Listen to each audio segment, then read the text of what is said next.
we are. Okay.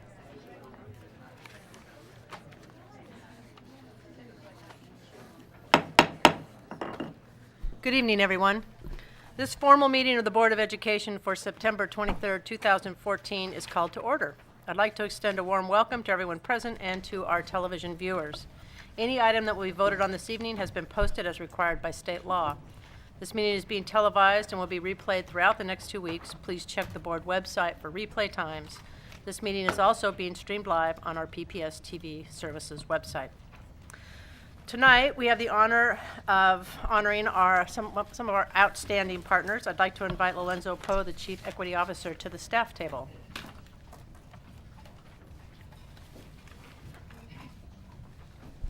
Thank you. Madam Co-Chair, Board Members, Superintendent Smith, Lorenzo Poe, Chief Equity Officer. Tonight is our annual partner recognition opportunity where we get to have the opportunity to recognize one of our outstanding partners.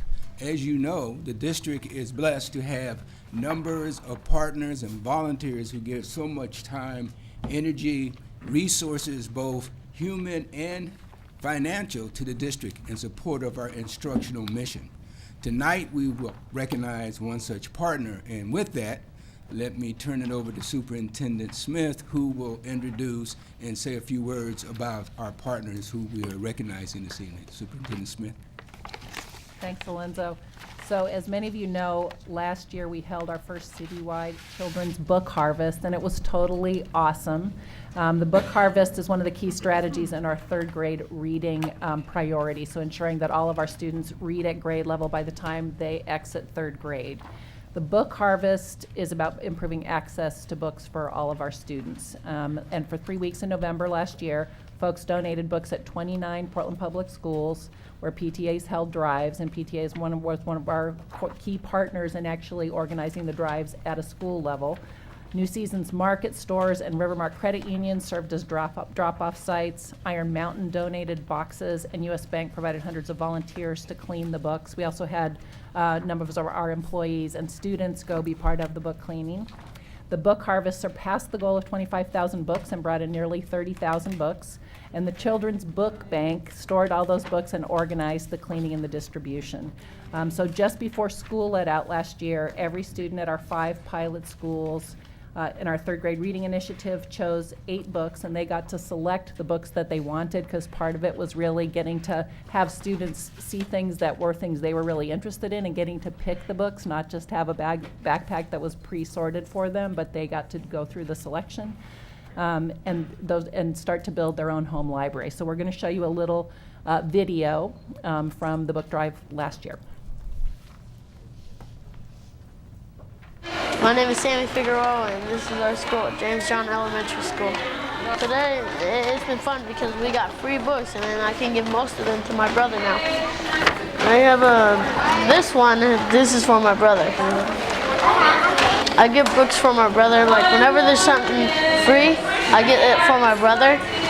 And then if there's anything else, I want to get my brother into knowing all about the presidents, so I give him these books too. The only reason I got this one is because I like dogs a lot, and it had dogs in it, so I got this one because I really like dogs. Preschool, I've been really good since I was 4. I started at 3 reading, and I became really good, and I've been actually reading more books, not like chapter books like these, but I've been reading like bigger books.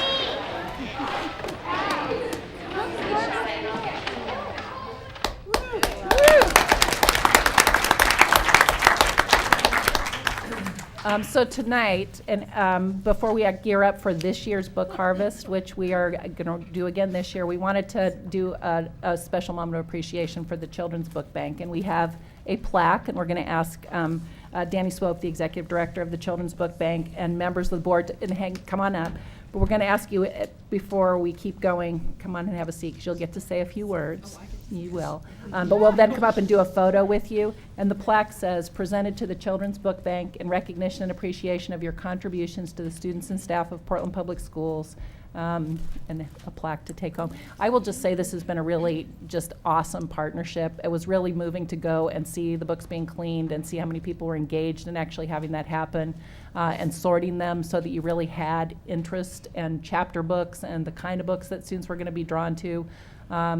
It was wonderful, and kids were so excited to get to do that. So when we do that, I'm going to let Danny say a few words, but then we're going to ask if any of our partners from Portland Council PTA, New Seasons, Rivermark, Iron Mountain, or US Bank, when we do our photo, will you come on up with us and pose for the photo with us? Because this has been an all-hands-on-deck kind of partnership, and we're really excited to launch it again this year. So if you'd like to say a few words, we'd love that. I would love to. Thank you. So first, I just want to say thank you to all of the schools and other community partners who gathered books, because we wouldn't have done it without all of those book gatherers. And that was really led by the leadership of Superintendent Smith, and identifying and calling out that third grade reading is so important, and that it's a challenge that the whole community can get behind. And we're just happy to be part of rallying the forces on the streets to solve this one little piece of the puzzle, which is just access to books. So thank you for your partnership. Thank you for raising awareness about our organization through this. And we look forward to exceeding 30,000 books this year. And also really appreciate having the space over at Marshall High School where we can store and bring our partners to clean the books. So thank you very much, and we'll do it again this year. Thank you. I will say, we heard lots of stories. This engages families across the entire district, because families get engaged with their kids at figuring out what books they're ready to hand on to someone else. And so, I just heard great stories throughout the book drive of what was going on at home as people were figuring out what ones they were ready to donate. So I'm looking forward to similar excitement this year. So come on up and let's do a photograph. Thank you.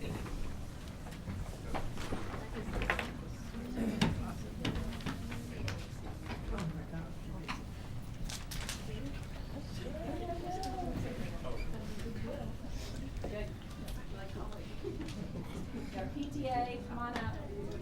I got it. I know.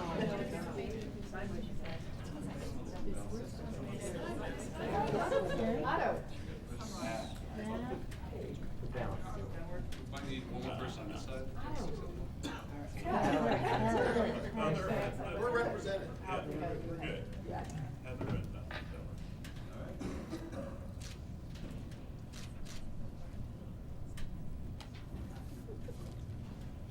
Feel good about it? So awesome. It was really great.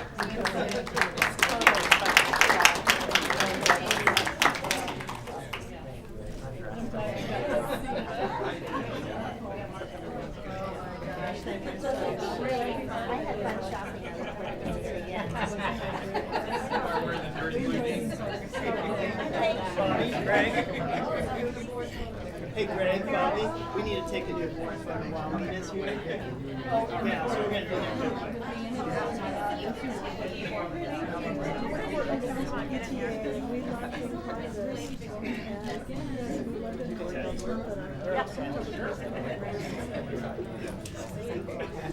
Boy, girl, boy, girl.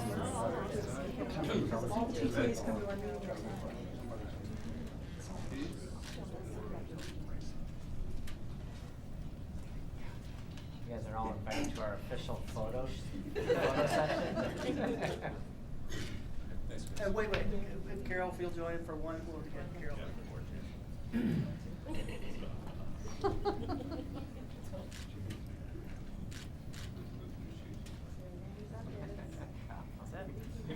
It's that haircut. Your new haircut.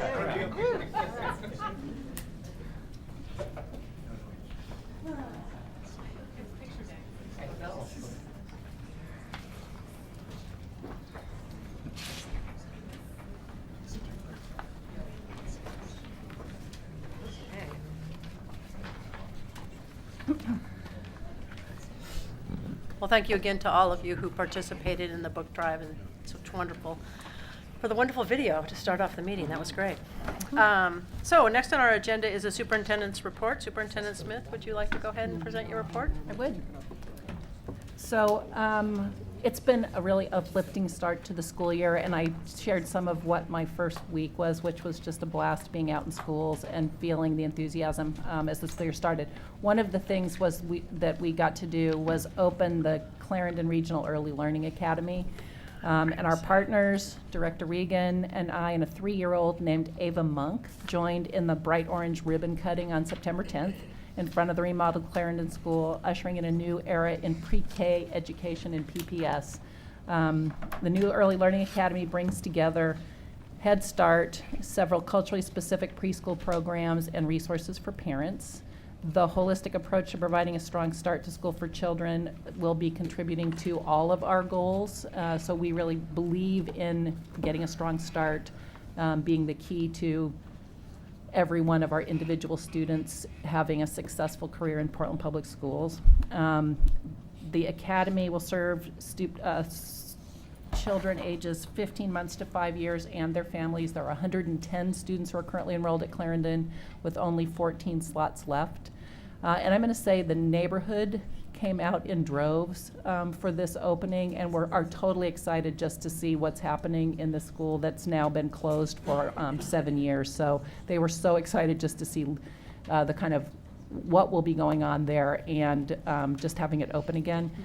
PPS intends to open similar academies across the district over time. I want to thank our outstanding partners in this effort, Albina Early Head Start, Oregon Community Foundation, the Indian Education Program of Portland Public Schools, Neighborhood House, and the PBS Teen Parent Program. It's a really exciting moment for our families, our kids, and our community. Woo!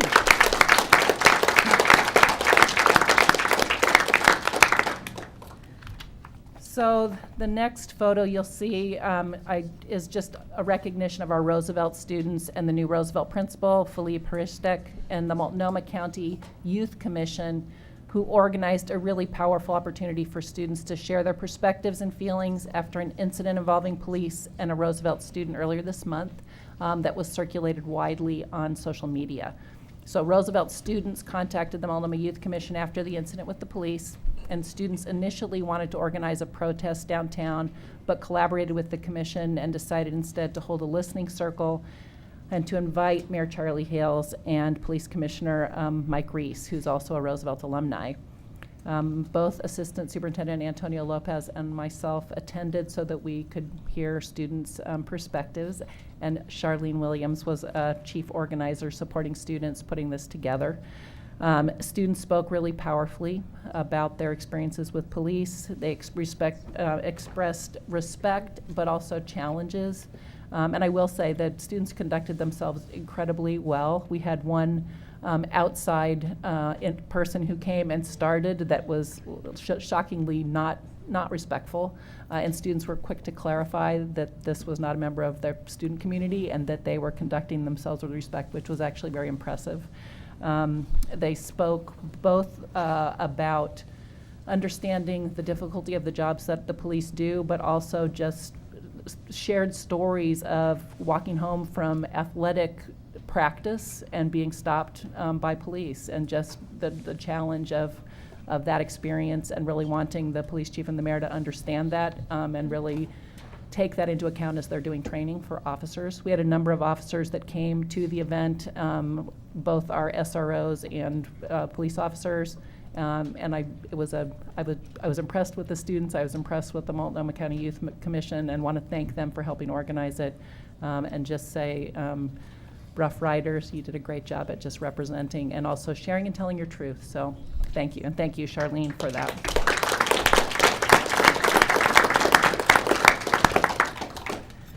So again, this year we did the Reconnect Youth campaign, which part of what this is, we had 50 volunteers out on the streets about 2 weeks ago to invite students who've left school to return. And this is like a door knocking campaign.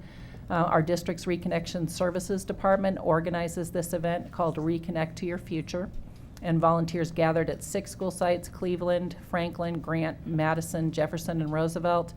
They fan out in pairs and they knock on doors and ask students who are not enrolled in school to come on back to school. This was the 4th year of this campaign, and it's a way for us to both reach out and wrap our arms around students to help them get back to school, either into a comprehensive or an alternative high school. But it's really helping students find the right spot and have them really feel the personal invitation and welcome to come on back. And it's been successful at having students come back and stay. So it's been a powerful and important tool for us. And I want to thank the volunteers who show up to do that with us. Our 10 great field projects. A couple weeks ago, we spoke about the Madison dedication of the great field. This last Friday, we had the Wilson Field dedication. And again, as we described, this is the completion of a 10-year project to returf our fields and do new tracks. This event at Wilson, we honored again former board member Julie Brim-Edwards, who's now at Nike, and also Marsha Randall, who made a generous donation to help fund the completion of the Wilson Field specifically. I will say this is just huge community building, and the number of people who come out for this inaugural dedication of the field, it's really impressive. It's all about rebuilding community. The dedication of the Jefferson Field will be held on October 3rd, so stay tuned. Come on out to Jefferson to celebrate the new one, and we're almost done with all 10. Woo-hoo.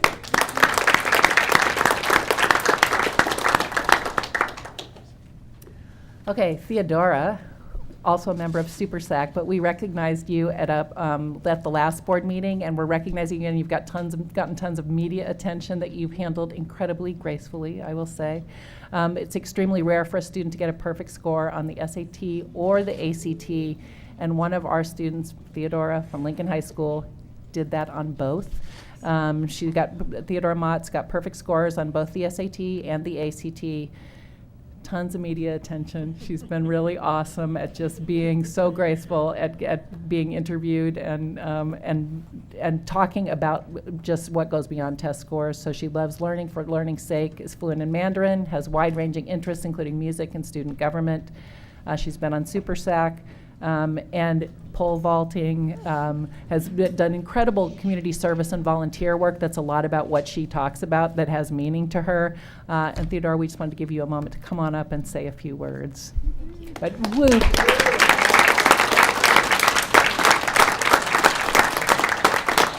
This is also the first time this has happened in the state of Oregon, so you just have to this is a huge, huge honor for Theodora. So thank you, Superintendent Smith and fellow board members. I would like to clarify, though, they don't know for sure that I'm the first because you don't have to report your scores. Oh, so they don't know. They've been recording that you're the first. But I would just like to thank my teachers at Lincoln. I've had truly outstanding teachers that have helped me along this high school career. And I would especially like to also thank my teachers at Access Academy, which is the magnet program part of PPS. I think that programs like that are truly invaluable. They're so wonderful, and it was the best academic opportunity I've ever had. And thank you for that opportunity, and thank you for everything. Thank you very much. Congratulations.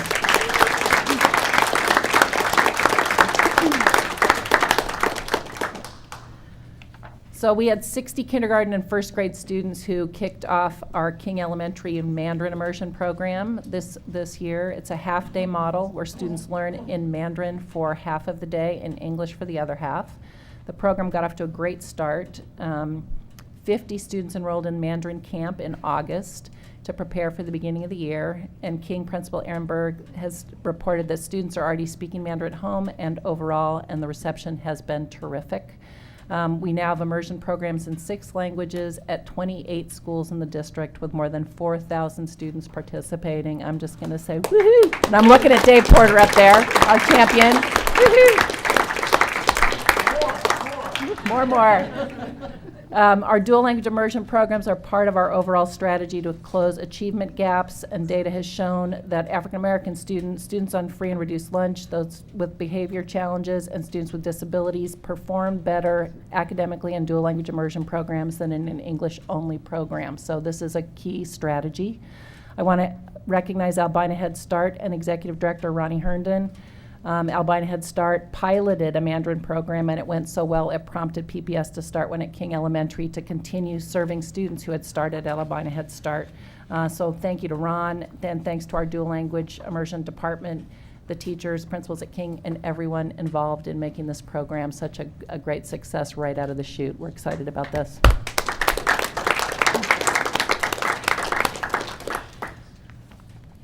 So PPS just received word on Monday of an $8.4 million award from the U.S. Department of Education for a new Gear Up grant. This is outstanding news. Given the high level of competition, only 12 other school districts in the country receive it, and our earlier good fortune of meriting a 2011 Gear Up award. The new Gear Up grant supports a cohort of 1,500 students in 6th and 7th grade at 14 K-8 schools, 1 middle school, and then follows them for 7 years as they complete high school and their freshman year in college, respectively. The schools are all within 3 clusters: Roosevelt, Madison, and Jefferson, as well as their feeder schools: Astor, Cesar Chavez, George, Peninsula, Harrison Park, Lee, Scott, Vestal, Beach, Boyce Elliott, Ockley Green, Fabian, King, Vernon, and Woodlawn. And the primary goal of the new Gear Up grant, Mobilizing for College, is aligned to our district initiatives and specifically increasing high school success and increasing our graduation and completion rate. And we're really excited about this. These are hugely competitive grants. And so I'm going to call out a tribute specifically to Susan Jordan, our grant writer, who has championed us doing as well as we have competitively nationally. So, yahoo.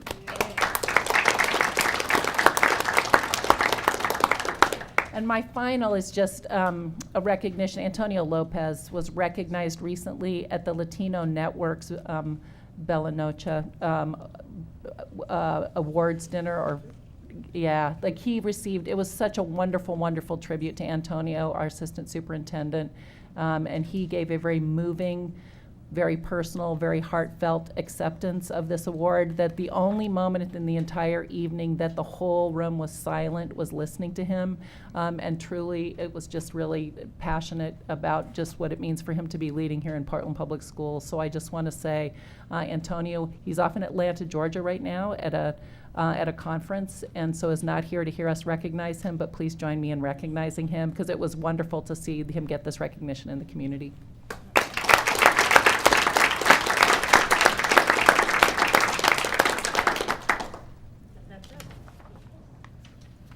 Thank you very much, Superintendent Smith. At this time, we will take student testimony. Ms. Houston, I see there are some students signed up, which is great. We have a group from Roosevelt High School who have requested it 3 minutes total. As a group. Okay.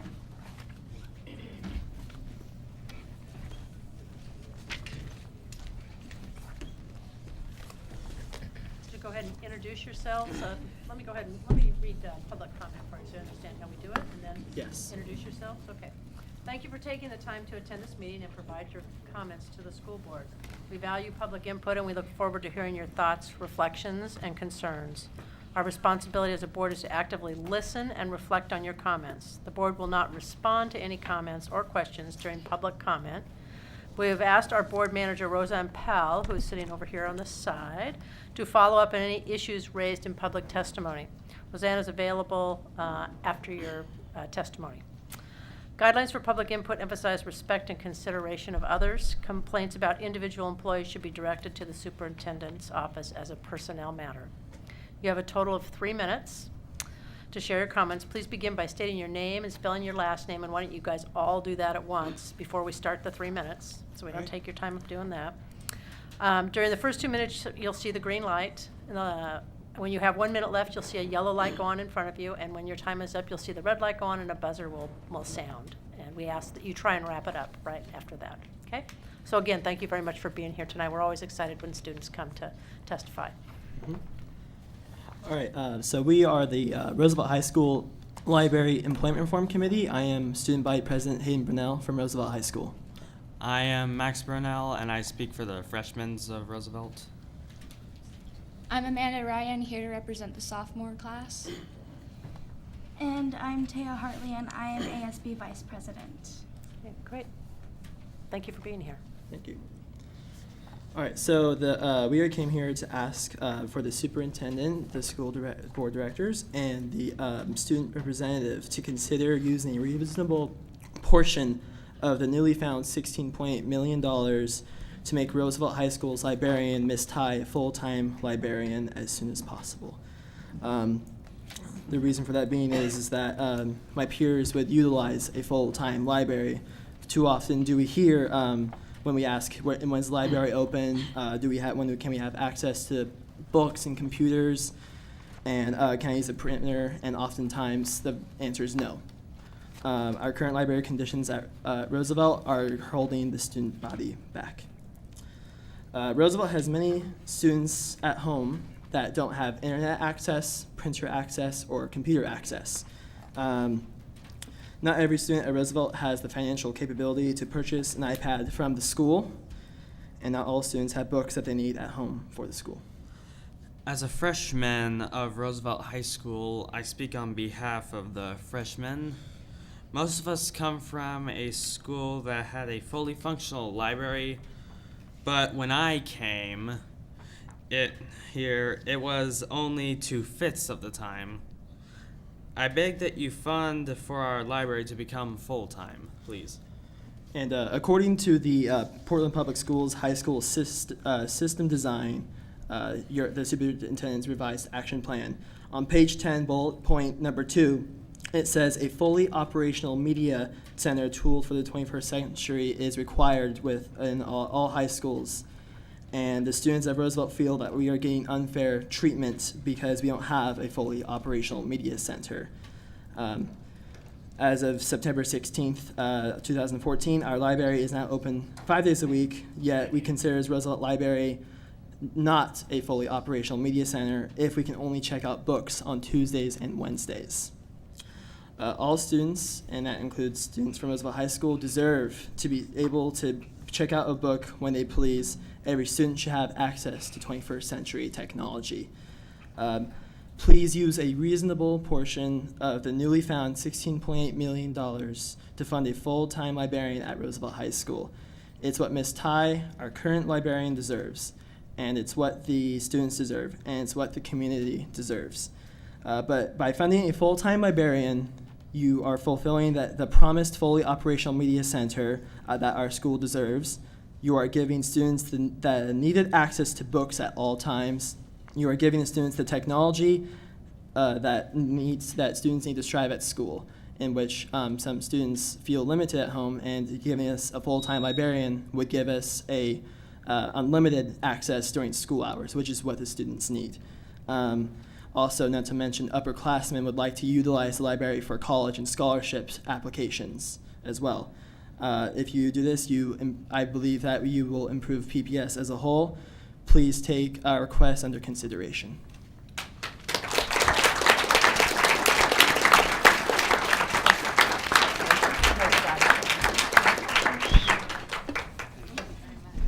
Thank you again for coming, and I appreciate your request. Okay, at this time we'll have public comment. Ms. Houston, I know we have people signed up for public comment as well. We have 6 speakers. Our first 2, Jess Thompson and Lisa Lyon.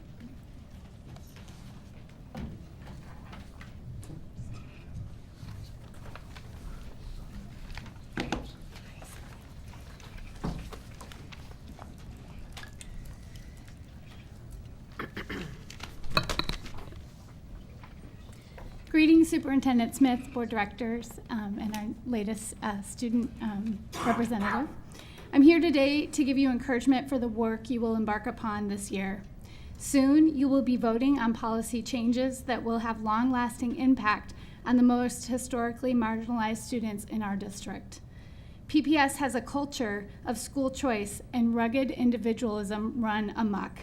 In no particular order, here are some of the problems you have the opportunity to solve. We suffer from antiquated, gerrymandered boundaries and no regular routine system for more frequent and equitable review of boundaries and changes. We suffer from too many independent alternative high schools where we send students with little accountability. Instead of implementing systems to meet the needs of our most at-risk youth, we push them out to alternative schools that might be a quote-unquote better fit. Our unacceptably low graduation rates speak to the efficacy of this process. We suffer from an identity crisis in our middle grades programming. There's little to no vision for what middle grade students in K-8 should have access to. As a result, too many of our K-8s limp along in the middle grades. We lose too many 6th, 7th, and 8th graders, at least in Jefferson Cluster, to charter, private, homeschool focus, and alternative options. This in turn creates low enrollment and puts our schools, especially in the Jefferson Cluster, at risk for closure. A transfer and petition process that promotes a winners and losers culture at PPS on a micro and a macro level. School choice in and of itself is not bad. It is the breadth and depth of the school choice culture that has undermined our neighborhood schools in Portland that is the problem.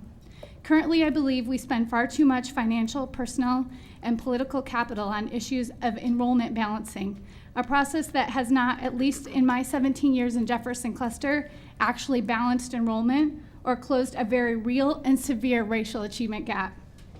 There's much work we have to do, work we're not doing now because there's no sane, efficient feeder system, at least on the east side of the river. Additionally, instead of pouring money and time and personnel into enrollment balancing, we need to invest properly, not in a shallow way, in educational and behavioral intervention systems that lead to equitable outcomes for our students. I've seen instructional and behavioral intervention systems at work in other large districts, systems that take years to implement with fidelity, but that lead to positive outcomes for our students. Let us commit to that.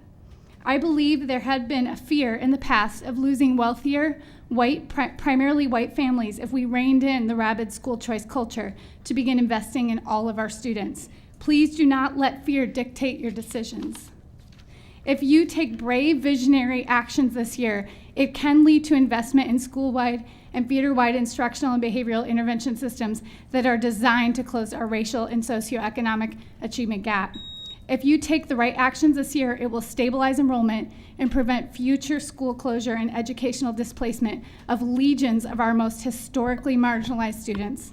May vision, courage, and a racial educational equity policy lead you as you make the difficult decisions necessary to create a school district that creates equitable outcomes for all of our children. Thank you.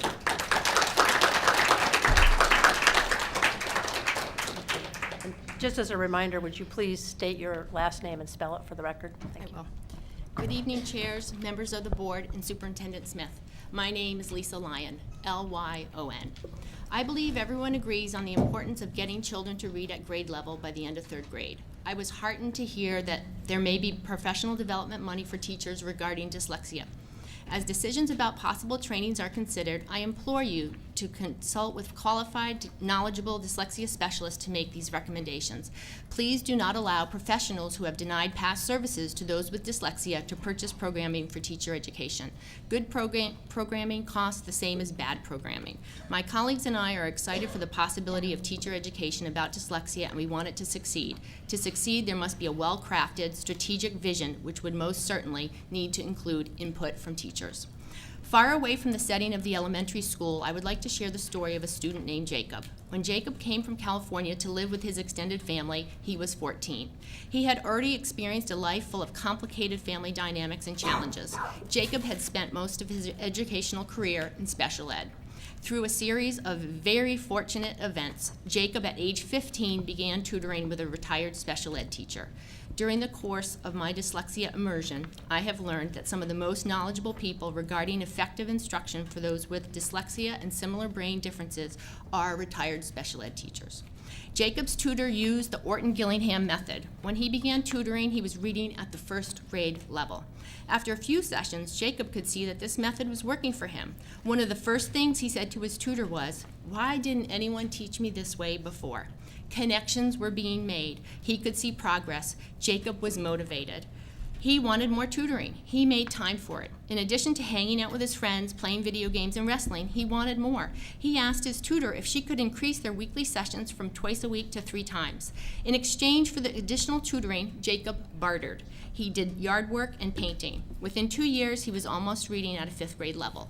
Kids want to learn. Teachers want to teach. I share this story because I want to bring attention to the high school dropout rate. Why would kids keep coming to school day after day, year after year, if they were unable to learn in the one way that teachers were teaching?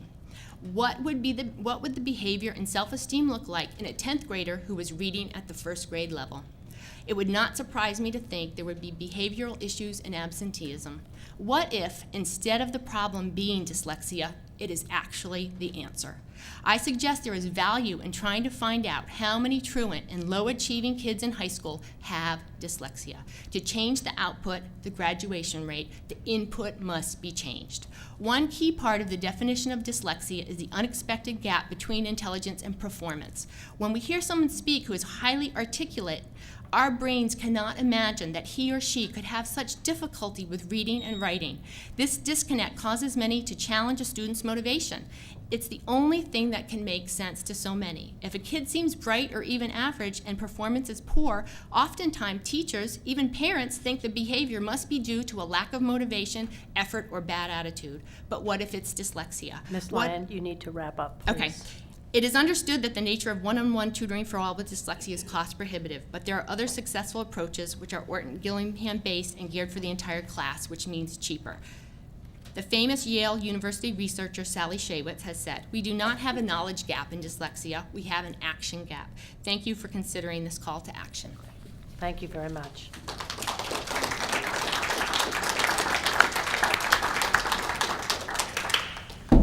Our next two speakers are Emery Roberts and Gloria Harrison.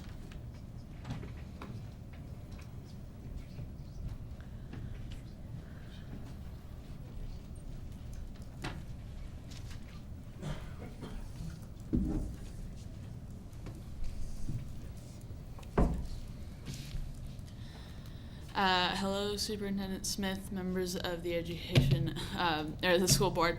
My name is Emery Roberts, ROBERTS, and I am the president of the Dyslexic Student Union at Lincoln, and I'm a dyslexic. The writing sample I've given you is an example of both my writing and what my writing is like unedited. It really shows the gap between what I'm capable of doing and what my first draft looks like. The story that I tell is a lot about how my teachers did not understand this gap. And to this day, I've had many teachers that do not understand why I am different and why there's that gap. I've had teachers say that I am not motivated. I have had teachers say that you might not just get the material. I've had teachers say that dyslexia just doesn't exist. And the fact is, these were good teachers, and to many of my classmates who weren't dyslexic, they were wonderful teachers. And the issue wasn't that they didn't care, it was that they didn't understand and they didn't have knowledge. So with the DSU at Lincoln, that's the Dyslexic Student Union, and with the help of Jim Hansen and Peyton Chapman, we are putting on a simulation and information for all of the teachers at a staff meeting. And this is something that can change the teacher's outlook on their students instantaneously. It's information. I love information. I love to learn. That's something I say in this letter to my English teacher. I love to learn. And I think that this information is very powerful, and to keep it from teachers is it's very important to get that information to teachers. And it's something we could do in every single school this year. As the Dyslexic Student Union at Lincoln, we would love to do this at all the schools in the Lincoln cluster or to other schools outside of the Lincoln cluster. We would love to go to as many schools as possible to really share the information about dyslexia, because it really is powerful information. I've noticed this year, since I've gone and talked to all my teachers and explained dyslexia fully to them, they have been not only much more helpful with me, but also more helpful with students that I suspect of being dyslexic. I've seen students around me who didn't know they were dyslexic, and I don't know, but they could have been, and I've seen them struggle, and I knew that if the teachers had had more understanding, maybe their issues could have been resolved in an easier way through understanding between them and their teachers. Thank you. Thank you.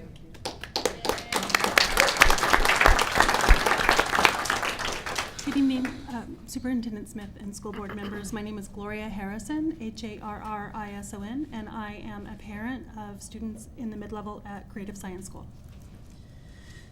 It has come to the attention of the parent community at Creative Science School that the district is taking away one of our para-educators, Karen Hadley, this Wednesday, 9/24. I come to you as a parent representative of CSS who not only has 2 children in the mid-level who will be affected by this decision, but also as the parent who began a school-based support group for parents of behaviorally atypical children in March of 2012. I represent the parents of the 63 students at Creative Science School who now have IEPs. Of those, there are 33 IEPs for academic, social, school skills, with 4 more in the process of being evaluated. Our numbers are expected to increase as the year and years go on, especially since CSS's core teaching philosophy is an ideal fit for many atypically functioning children. If Karen is moved tomorrow, Wednesday, this is some of what will happen. Only 3 students with adult supervision will receive it when this change is made. These students are potential flight risks and will require full-time support. Because the one para left will be required to spend the entire day with the younger students, 10 older students, including my 2 boys, with adult support on their IEPs will no longer receive paraeducator support at all. Furthermore, the school administration is being told that the para support is only being provided for safety concerns. However, the PPS website lists the major duties of the paraeducator job with multiple and various other duties, including support. On Sunday, 9/21, Mary Pearson emailed a form letter to parents who emailed about this crisis and stated, when we staff our buildings for special education, we take several factors into consideration. I would like to point out that these paraeducators do not help buildings. They help children. Individuals like my sons and the children of 60+ other parents at the school who have been identified through the district's IEP process as having a need for the type of one-on-one services that these paraeducators provide. A June 2014 email from Carol Smith says we have set ambitious goals to lower the number of students who are expelled or suspended from school. My question is, how is removing para support from a school where kids have behavior issues if they're not supported in line with this goal? How is this supportive of our teachers, the students in need, and the other students? A September 17th email from the district revealed a $16.8 million budget surplus. My question is, why not put some of that money into supporting some of our most vulnerable students? A note from Steve Buell to the parents of our school, dated today, states, I understand this is a move which meets a more pressing need at another school. Tending to the needs of high-needs children is a collaboration between home and school. Your decision to understaff CSS impedes the school's ability to keep up their end of that collaboration. It becomes not case management, but crisis management, which affects everyone involved in the school community. And while I understand that the decision to move Karen is based on even higher needs at another school, maybe the answer isn't finding a way to put out a forest fire with only 1 bucket of water. Perhaps the answer is to allocate resources so that all fires stop burning and so that the care of our high-needs students is more case management than crisis management. Please reconsider your decision to remove Karen Hadley from CSS. Please reconsider your metrics by which you gauge how many paraeducators are essential to each school, and then put some of our wonderful surplus toward adequately staffing not only CSS, but all schools that desperately need these services. Thank you for your time and consideration. Thank you.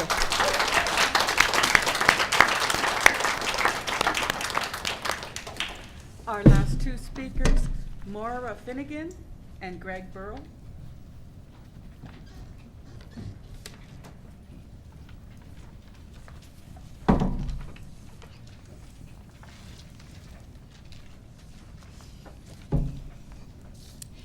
Good evening, Chair Knowles, Superintendent Smith, and members of the school board.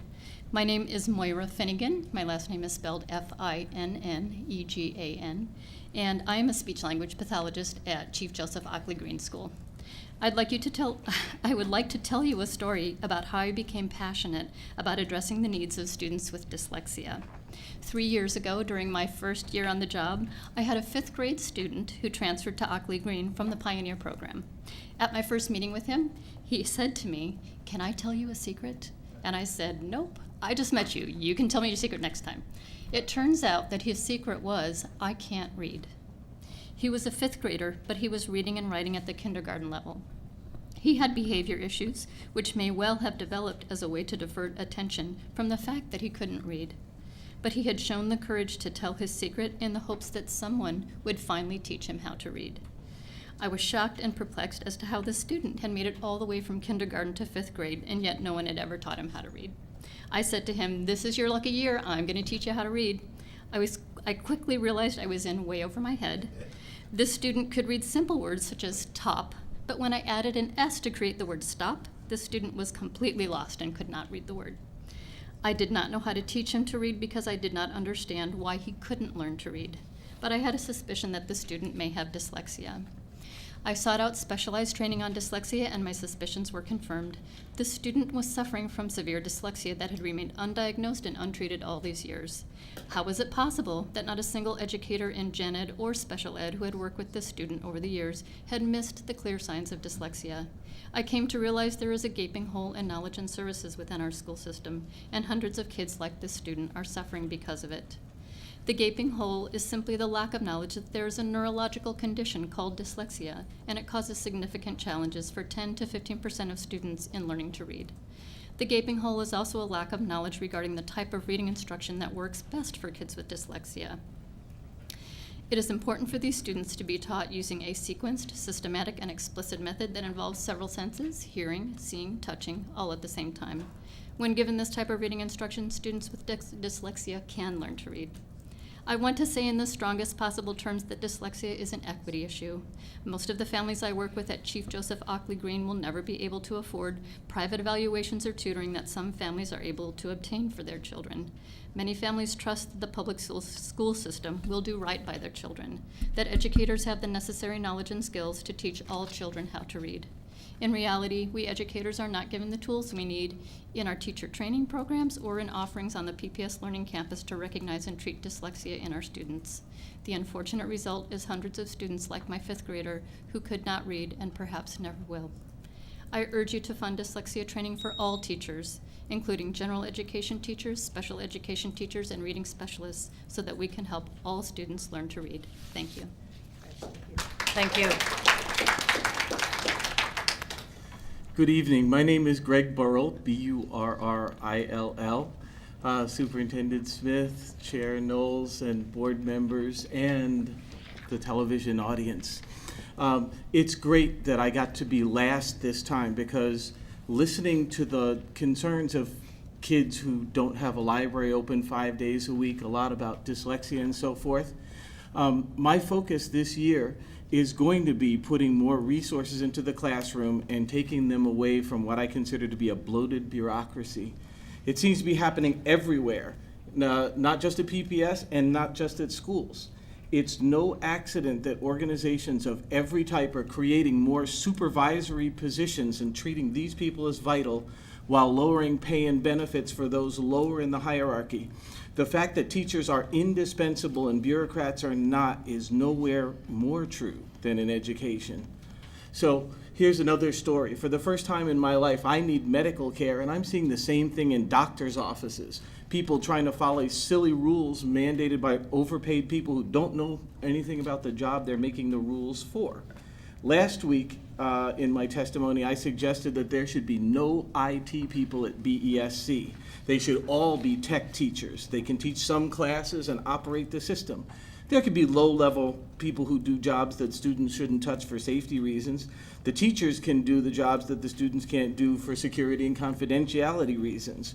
Graduating college and career-ready students means that some administrative assistants, custodians, and even cafeteria personnel can be certified teachers who supervise adult staff and students. Finally, I want to see an end to TOSAs and curriculum specialists in the central office. I want textbooks adopted and curriculum designed by the teachers who will go back to the classroom and use the materials they created or adopted. The idea that teachers should be paid more for not teaching than for teaching is an insult to those who struggle to educate our kids. In Baltimore, teachers designed a curriculum for me that was outdated. I'm sure it resembled the textbooks of their era, but it didn't align with the best practices of mine. The same thing is true of administrators. We have no need for central office administrators. Put more principals, vice principals, student management specialists in schools, and have them form committees that will align practices so that they can work at both the schools with the challenges of Ockley Green and the challenges of East and West Sylvan. I'm noticing as I write this that most of the middle schools that were closed in the past decade are in the lower socioeconomic strata. But anyway, my point is that all year I am going to be looking for ways to put people into school buildings and take them out of this building. Thank you very much.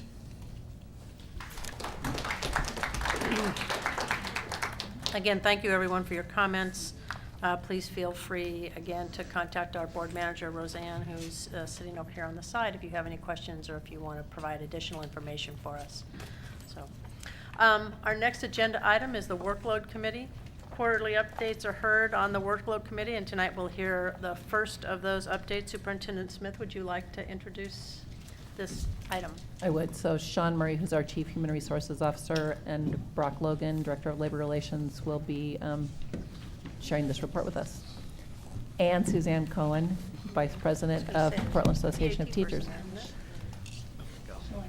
And Shilling Joseph, this is a joint committee that was established during negotiations, and they're going to talk to you about it, but we were and this is great. We're going to try and do joint presentations about the progress on this committee. So, Sean, I'll let you lead off. All right. Good evening, board members and Superintendent Smith. Sean Murray, Chief Human Resources Officer. With me this evening to present the district and the Portland Association of Teachers Workload Committee update is Brock Logan, our Director of Employee Labor Relations, Suzanne Cohen, and also Shalane Joseph. As you're aware, the Workload Committee was established in the 2013 collective bargaining agreement between the district and the PAT. The committee is authorized to review and consider options for eliminating and considering aspects of current workload for professional educators and make recommendations to the Chief Academic Officer for workload relief.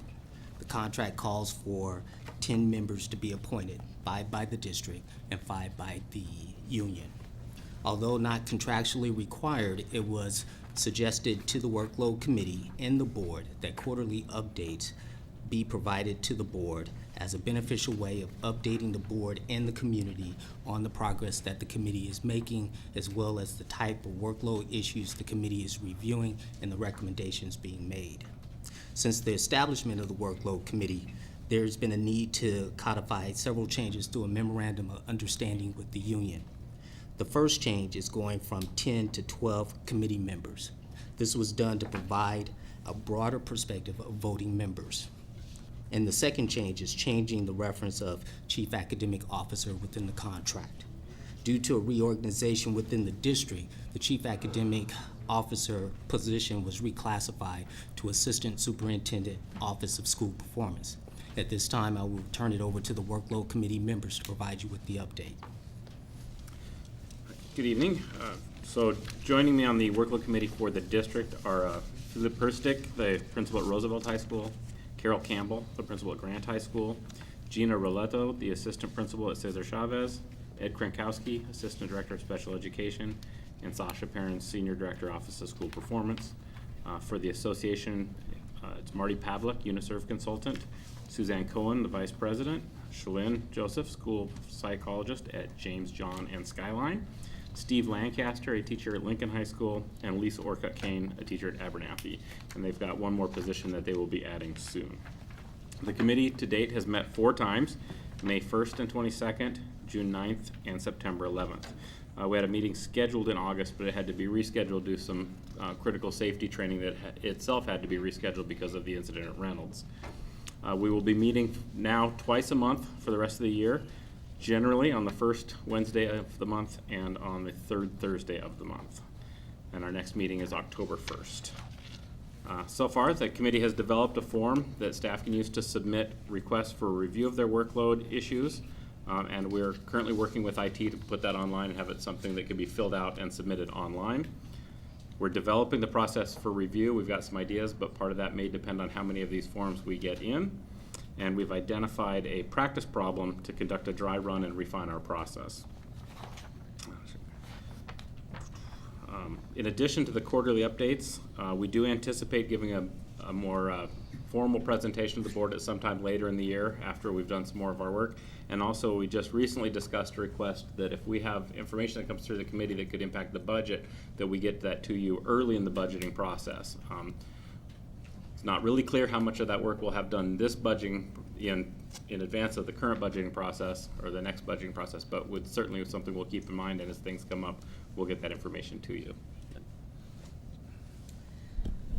So we're on Thursday we have a joint contract training with PPS and PAT, and that is when we'll be explaining to administrators and educators about the workload committee and showing the fillable form. And so the intent is that it's good to go starting after they leave on Thursday.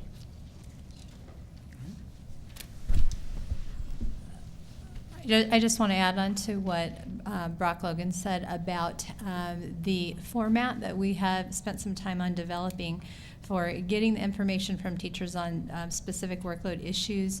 We're not dreaming that we'll just have a few that will trickle in. We really think there might be a landslide of requests coming in for issues to be addressed, and we're anticipating that we will have to, that a lot of these issues will not be able to be addressed by our workload committee and the $1 million that we have to fund one-off type of circumstances, but that we'll be routing the budget item issues to you. And so we're hoping that we'll be able to make this an efficient process that will give you the information that you'll need as well, and that will also take off our plates the items that we can't address in our committee. At this time, are there any questions for the workload committee? Matt? Go ahead. Hi, thank you for coming and letting us know sort of the status and how things look moving forward. One of our meetings that we had recently, we talked about a decision that was made, or we were informed of a decision that was made to use a consensus-based process. And I'm interested in what led to that decision, and what do you think some of the outcomes are going to be of using consensus-based decision-making in your process? You go first. I don't know if I can specifically answer the question, but I guess what I can say is in the meetings that we've had so far, one, it's really been actually fun and very productive meetings. So I think that it's a very open dialogue, and it sets up a process by which we can make sure we've got lots of perspective and buy-in from both sides when we're making recommendations of what to move forward. And I would say that I don't think the consensus decision process, originally we wanted to get trained and we wanted to use a specific model and have everyone trained, and that didn't happen. But what we did do is just kind of work through a process of, do you have to be present to vote? Can you send a proxy? What would, is it a simple majority, or what would it take to make a decision? And then I do feel that, it's hard to, I think as a committee we are on track with what we want to be able to accomplish. We don't have a lot of money or a lot of authority right away to do anything with that. So it just remains to be seen what kind of issues we get. It would be interesting to look at specific groups of people. I think you've heard from the testimony tonight. You can already imagine the kinds of things that we'll be getting, workload issues, definitely around special education teachers and special programs. So that'll be interesting to see how that goes. It also depends on what happens with the budget decisions today. If the workload committee was ready to go 2 weeks ago, I think we would have been inundated with huge class sizes. So I'm hoping that whatever takes place tonight does a lot to mitigate some of those concerns. If not, we will be dealing with large class sizes as a big workload issue. And and the other things that you've heard, it doesn't have to be about just educators in the class, but resources for students that make it manageable. Director Buell. Thank you for coming this evening. I'm confused about the timeline. My understanding of the workload committee was it was set up to take care of workload issues this year, not next year, but this year.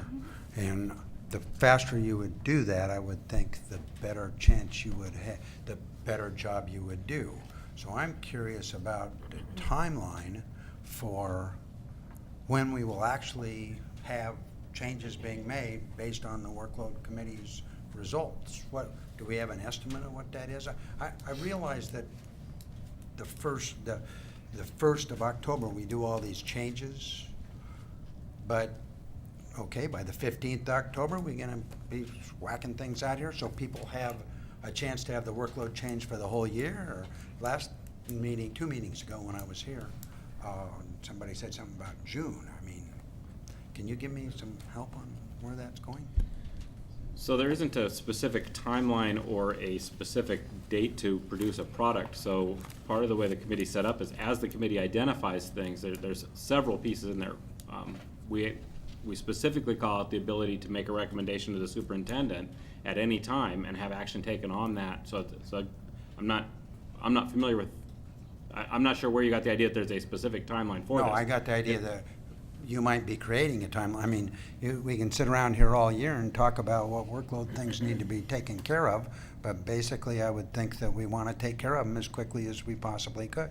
That was the whole point of the committee, and I was just wondering what the committee projects as their timeline, not that there was a timeline. Well, so that was why we're really interested in getting this form finalized, which we were able to do at our last meeting, and get it online so that people can start sending those in. So we're hearing from the rank and file members, these are the workload issues that are affecting their ability in the classroom, and then we can start to identify those and work on them.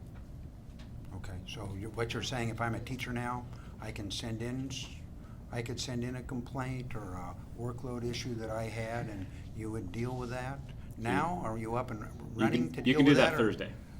What day? Thursday. So every teacher Day in the after tomorrow. district should understand that that's the day. So Go and then, okay. So Director Buell, Thursday will be the joint training session with the district and PAT. Part of that joint training will include information on the process for workload committee. So that information will be disseminated out, so teachers will have that information to be able to start the process for addressing workload issues. Part of the first step of dealing with workload issues is to have a discussion with their building principal on the issue. If it can't be resolved at that level, then they complete the form and the process goes to the committee for review. So you have to go through your principal, basically? That's the talk to your first step, principal yes. first, Yes. Before you can complain about the workload that you're Well, under? we want to make sure that there's good communication between the teacher and the principal to try to address the workload issue. So we want to give the building administrator the ability to take a look at the issue to see if it can be corrected before it actually goes to the So we're workload committee. telling every teacher tonight, you want to go talk to your principal tomorrow and let them know what the workload issue you have is, so that when you're turned down, you can be ready to go. So that's the process for individual teachers or educators who believe that they've got an inequitable workload. The committee will also look at all other issues, such as trying to identify where there are systemic issues around workload, and all that. So that's one source of input. So Does that include, does that include anybody else other than teacher professionals? In other words, for instance, are you planning on looking at the testing overload, workload? I mean, is that, or is some teachers should start complaining about the testing in order to have you look at that? Is that, so some teachers should start tomorrow and just get those forms and start saying, guess what, you're running the MAP test here in the middle school, and we shouldn't be doing that. And then that would be, they should be getting that in right now, today, basically, or as soon as your form comes out, which is coming out on Thursday. Well, Director Veal, I think it's premature to try to anticipate what type of workload issues will be coming to the committee. You know, essentially, we're going to be putting the process out and having them go through the process to bring it to the committee. And so it's very difficult for us to go Sure ahead it and is. try to, yeah, yeah, of course. Director Atkins. Thank you. So thanks so much. I'm just really pleased to see you here, and I love that we're doing these joint presentations and that you're reporting back on this collaborative and what appears to be a very productive start to this work. So thrilled about that, knowing that building or rebuilding a relationship with the PAT is one of our top priorities. So excited to see that. Thanks so much for your work. So yeah, I mean, it does seem like, I mean, as I recall, the two kind of pieces of this committee are both the individual concerns about workload in the classroom as well as the systemic piece. So it sounds like you've kind of got that challenge of balancing both of those. I totally agree that you're going to, I assume that $1 million, you know, I'm encouraged to hear that you're going to be talking about kind of taking a look at what comes in and then bringing that forward to us as part of the budget process. So that's great that there's going to be that alignment. Is it going to be kind of a rolling opportunity throughout the year, or is there sort of a time-limited if you have a workload issue, now's the time to kind of raise it, or do you not know yet, or do you? It will be, the form will be out there and available, so if something comes up. Okay, during And the again, year. the form is one process around, that's around saying, as an individual educator, I feel like my workload is Right. inequitable, or there's this particular issue. Right. There's certainly the ability to raise through either through the principal or through the representatives on the committee from both sides, say, wow, I think this is an issue that the committee should look at. Mhm. And it's not just about how do we divide up $1 million to, you know, Right. put some kind of resource here. It's also, can we identify things that educators are having to do that impacts their workload and gets in the way of educating kids that shouldn't be happening, that doesn't need to happen. So Right. if we can say, you know what, we've looked at it and we've got X going on and X doesn't serve kids and gets in the way, let's stop doing X, then we'll come forward with recommendations to stop doing X. Great, thank you so much. Dr. Regan? I think I share Director Buell's maybe surprise that we're not trying to push money out a little bit sooner. So I wanted to ask, especially the comment about you were expecting somehow a landslide of requests coming in around workload. So, I mean, as I look at it, we have 45 additional new teachers in K-5 who are art teachers thanks to the arts tax. We hired 180 new teachers this year. You had a set aside of 30-something teachers that we've pushed out, and we're going to be doing more tonight. So it feels to me, at least, that things are a little bit better out in the field than in previous years at this time. And I guess I'm trying to get a better handle on where you think this landslide of requests will come from. It sounded maybe like special ed, but I know we specifically did an increase in special ed teachers as well. So I'd be curious to hear a little bit more. I think I didn't mean to say that I am expecting a landslide of requests. I think what I was saying is I think you have addressed what the intent and the spirit of the contract was to, hire Help. more teachers and Yeah. reduce class size. I mean, good for PPS, we've got this increase of students, but so what we have been hearing, and you have too, is that there's many schools out there with still really With big big needs class still. sizes. Okay. So what I meant to say is, had the form been ready to go the first day of school, I think, we would have had a lot of people talking about class size Right. as a workload. And so what I am hoping with further allocation of teachers and Mhm. maybe even more or whatever Yeah. supports are needed in the classroom, that when this form goes live, that won't be the biggest flood or biggest issues. And obviously, that would be one of the bigger systemic things that we'd have to then, come here for. And definitely, we'd want the form to be rolling because there's systemic, big picture workload issues that we need to look at programs and supports. There's also things that just occur for whatever reason throughout the year that are, maybe a short-term problem that needs a short-term solution, whether it's around testing and, I think it happens with special education teachers where then they have to stop delivering services for quite a time to administer the test and looking at things like that to, an increase, maybe, 5 new kids move to the school or something like that. And for whatever reason, right, you just need a little help short-term. So we definitely want it rolling. We want to address the needs.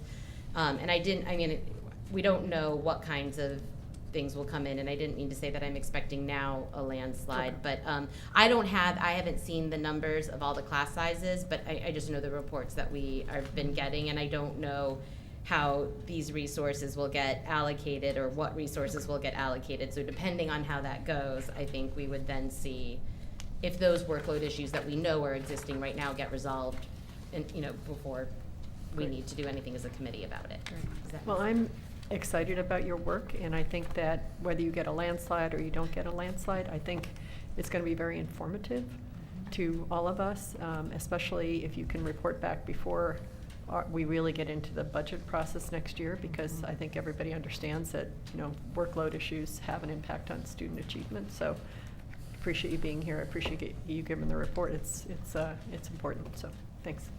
And thank you for that explanation. That helps. Dr. Blau?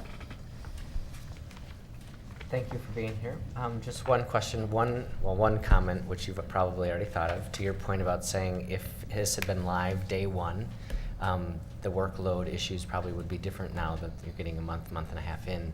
And as you guys begin to look at your year, you might want to consider that because there's an enrollment balancing process, right? An FTE process that the district usually holds back and pushes in.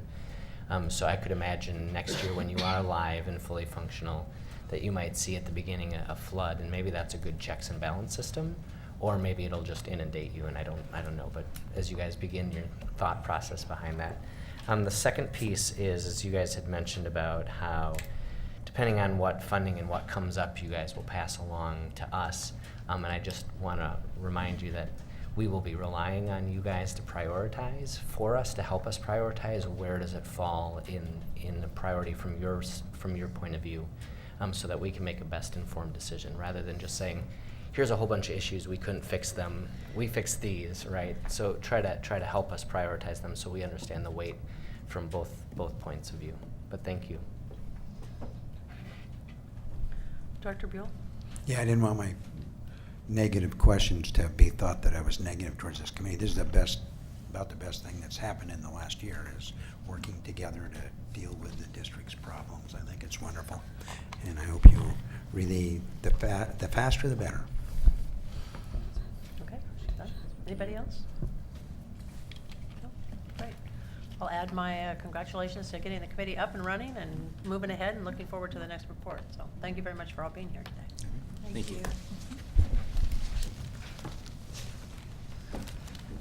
Okay, our next item on the agenda is, excuse me, our discussion of the ending fund balance and the beginning fund balance and the budget calendar. This item was first heard at the September 16th meeting, which I have only seen the video of. But it's looked like a really good meeting, a lot of wonderful discussion. The board, so let's get this on the table first, and then we'll go ahead and see about questions and that kind of stuff. So the board will now consider resolution 4961, additional investment in schools in the fiscal year 2014-15 budget for school district number 1J, Multnomah County, Oregon. Do I have a motion? So moved. Second. Director Blau moves and Director Atkins seconds the motion to adopt resolution 4961. Ms. Houston, do we have citizen comment? Yes, we do. We have 3 speakers. Our first two, Nicole Leggett and Dunya Jennings Markham.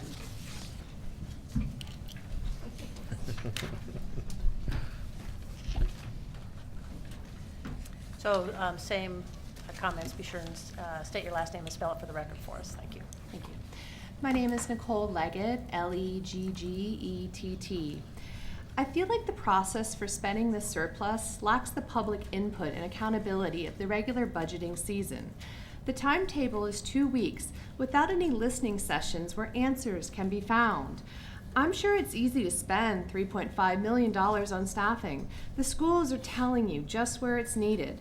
Yet, I know that amount will still leave us fighting for scraps of FTE.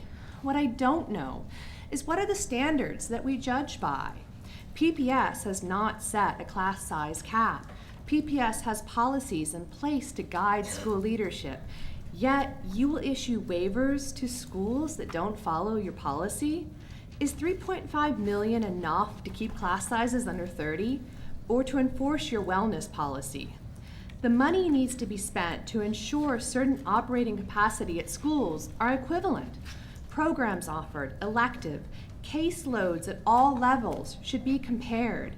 It's time for transparency in the way that extra staffing is allocated. I love the 3 priorities. We've been talking about them for years. I don't think we should throw $3 million at them without knowing our game plan. What is working here in PPS? What works nationally, internationally? What makes private school graduation rates so much higher? I don't see any specific recommendations on how to accomplish any of these 3. As far as one-time investments, I think safety first. Then I think, what about the bond measure? Wasn't that supposed to resolve these issues? Then I remember last year, there was a whole different list of possible one-time investments. Where did those go? So here we are, about to vote $16.8 million, and the public will still have questions. I don't believe we should write a multi-million-dollar blank check to the district with loose requirements to check in. We deserve to know how. We get why. I'd rather see the reserves increase than not know how it's benefiting my children. I'd rather put the money to resolve the complex issues of staying within the law, of ensuring that IEPs can be enforced. My request is that you pass this resolution to immediately spend the $3.5 million on increased staffing and school supports, and separate the other money from it to actually have a spending plan that we know has school-level input and support so that the public can hear, read, and process it. Thank you for your consideration. Thank you. My name is Dunya Markham. It's spelled M-A-R-C-U-M, and I am a PPS parent. I have 2 children. My testimony tonight is in regards to advocating for $2 million to be set aside for music for the purpose of finally establishing equity and access to music education throughout the district. Superintendent Smith's vision is to use funds, some of these funds, for ensuring all students read at grade level by the end of 3rd grade, reduce out-of-school discipline, and accelerate our graduation and completion rate. Music education is a very important and vital key, and well-supported and well-funded music programs K through 12 can go far in achieving these goals. The data and the evidence is available with just a few clicks to anyone unfamiliar with the real benefits of music education. Portland's own Right Brain Initiative has just recently released data from a large study that shows a rise in test scores, especially among our English language learners when having art-based education. The arts tax levy, which passed in 2012, was created in response to the horrifying disparity among schools in the district and throughout Portland. Years of lowered enrollment, shrinking tax base, mandated curriculum, and lack of oversight and admin support for comprehensive music education has not gone away and has not been countered with the passing of the levy. The levy was never intended to end the lack of equity in something so vital to the well-being of a child. Right now, we have students throughout the district that are receiving for the first time in years or ever arts education, and those are only the K-5 students. Middle schools are being denied all over the district. But what is also happening is we are maintaining the lack of equity throughout the district by allowing the arts tax to provide the sole or majority source of funding for music education in our elementary schools. Principals, through no fault of their own, must address the need for more reading specialists, for example, or for new books, and in turn must shift funds that had already been available pre-levy for arts away and only use those art tax fundings to hire those teachers. Grades 6 through 8 in K-8 schools receive no arts funding at all. In too many schools, you have K-5 students, but not 6 through 8 receiving any kind of arts education. We see 480 student K-5 Title I schools now having a 0.5 FTE allocated for music. We think of that as a success. We don't see the teacher that has no instruments and only sees students once a week and has a full-time workload with an FTE of 0.5 pay.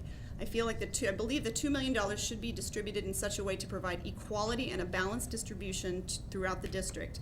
A committee consisting of parents and community members with advice from teachers can discuss disbursement and actual disbursement of funds decided on by a majority vote of the parent and community member committee.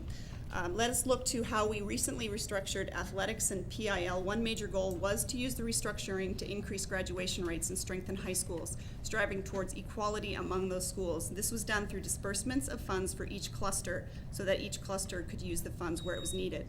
Thank you. Thank you. And lastly, we have Monique McLean.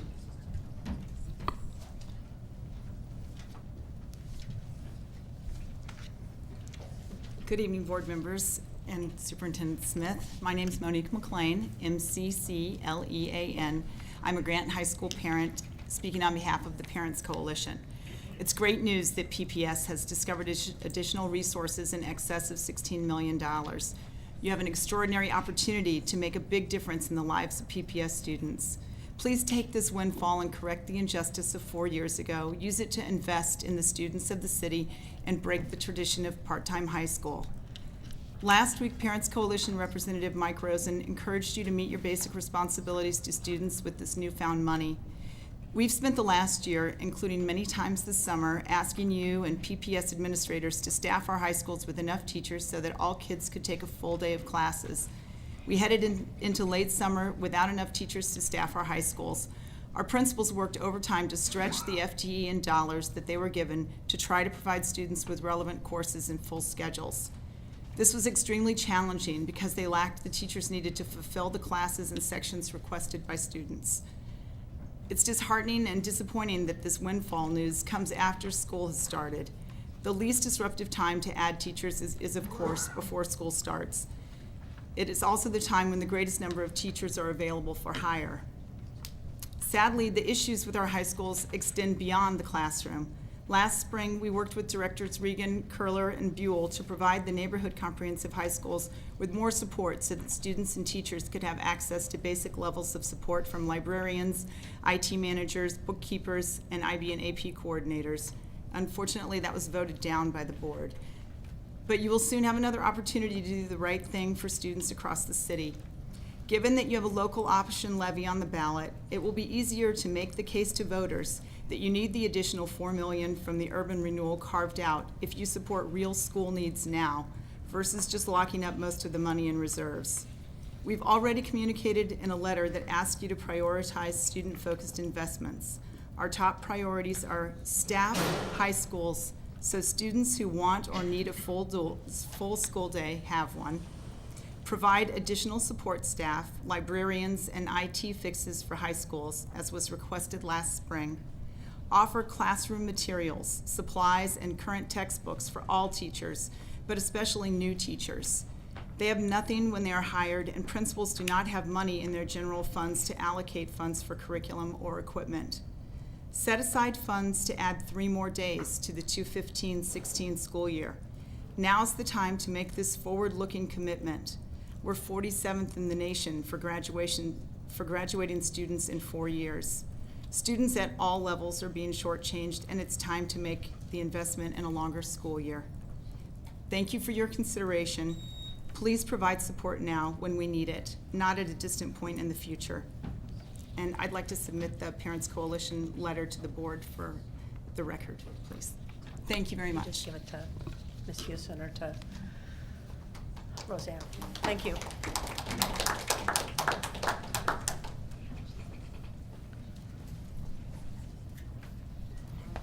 Does staff have an actual presentation for We this? do. Okay. Because we do. And actually, I'm going to ask Brian Dutcher, our interim chief financial officer, and David Wind, our deputy CFO, to come on up. And part of what tonight's presentation, we're going to do a brief context, but also respond to some of the questions we got in the last board discussion, because people asked some specific questions that will provide you that information.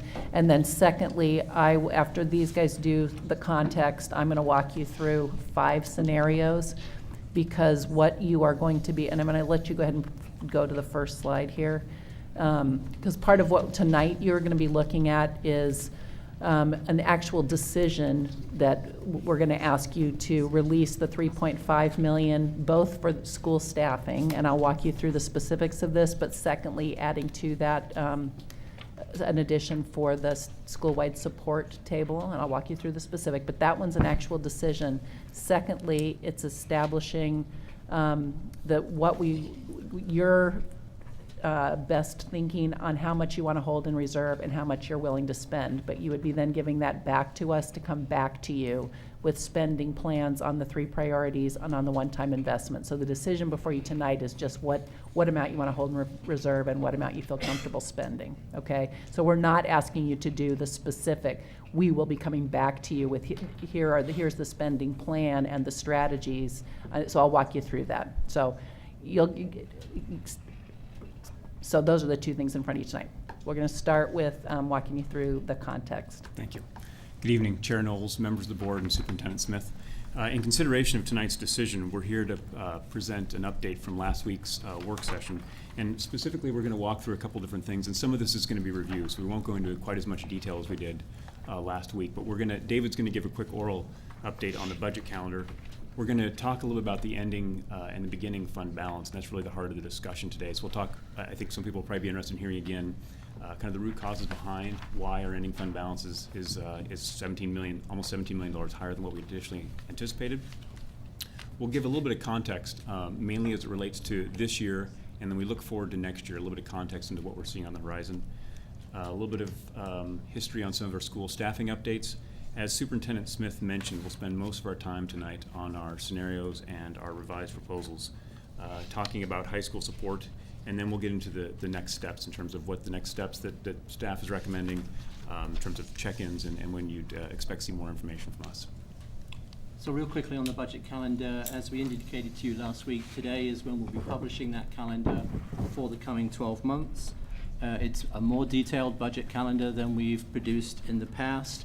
And one of the key features of that is there's activity related to 3 different years interwoven throughout this year. So there's some activity around closing out last year, there's updates on the current year budget, and there's development activity for the coming year, the 2015-16 budget.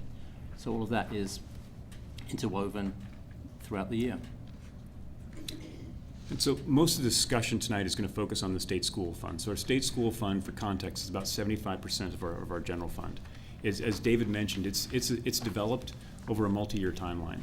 The initial assumptions that go into building the budget start well in advance of the fiscal year, and we're building, we're projecting the future, working on our assumptions around how we think the year is going to come together. As we work through the year, not surprisingly, we learn more, and as we learn more, we make adjustments and tweaks to the budget as we need to. The state, once we get through the end of the year, the state then has a process to recapture any amount of spending. And one of the important things to keep in mind is that the state school fund is a set amount. And it's comprised of 2 different revenue streams. One is the income tax piece of it, and one is the appropriation directly from the state.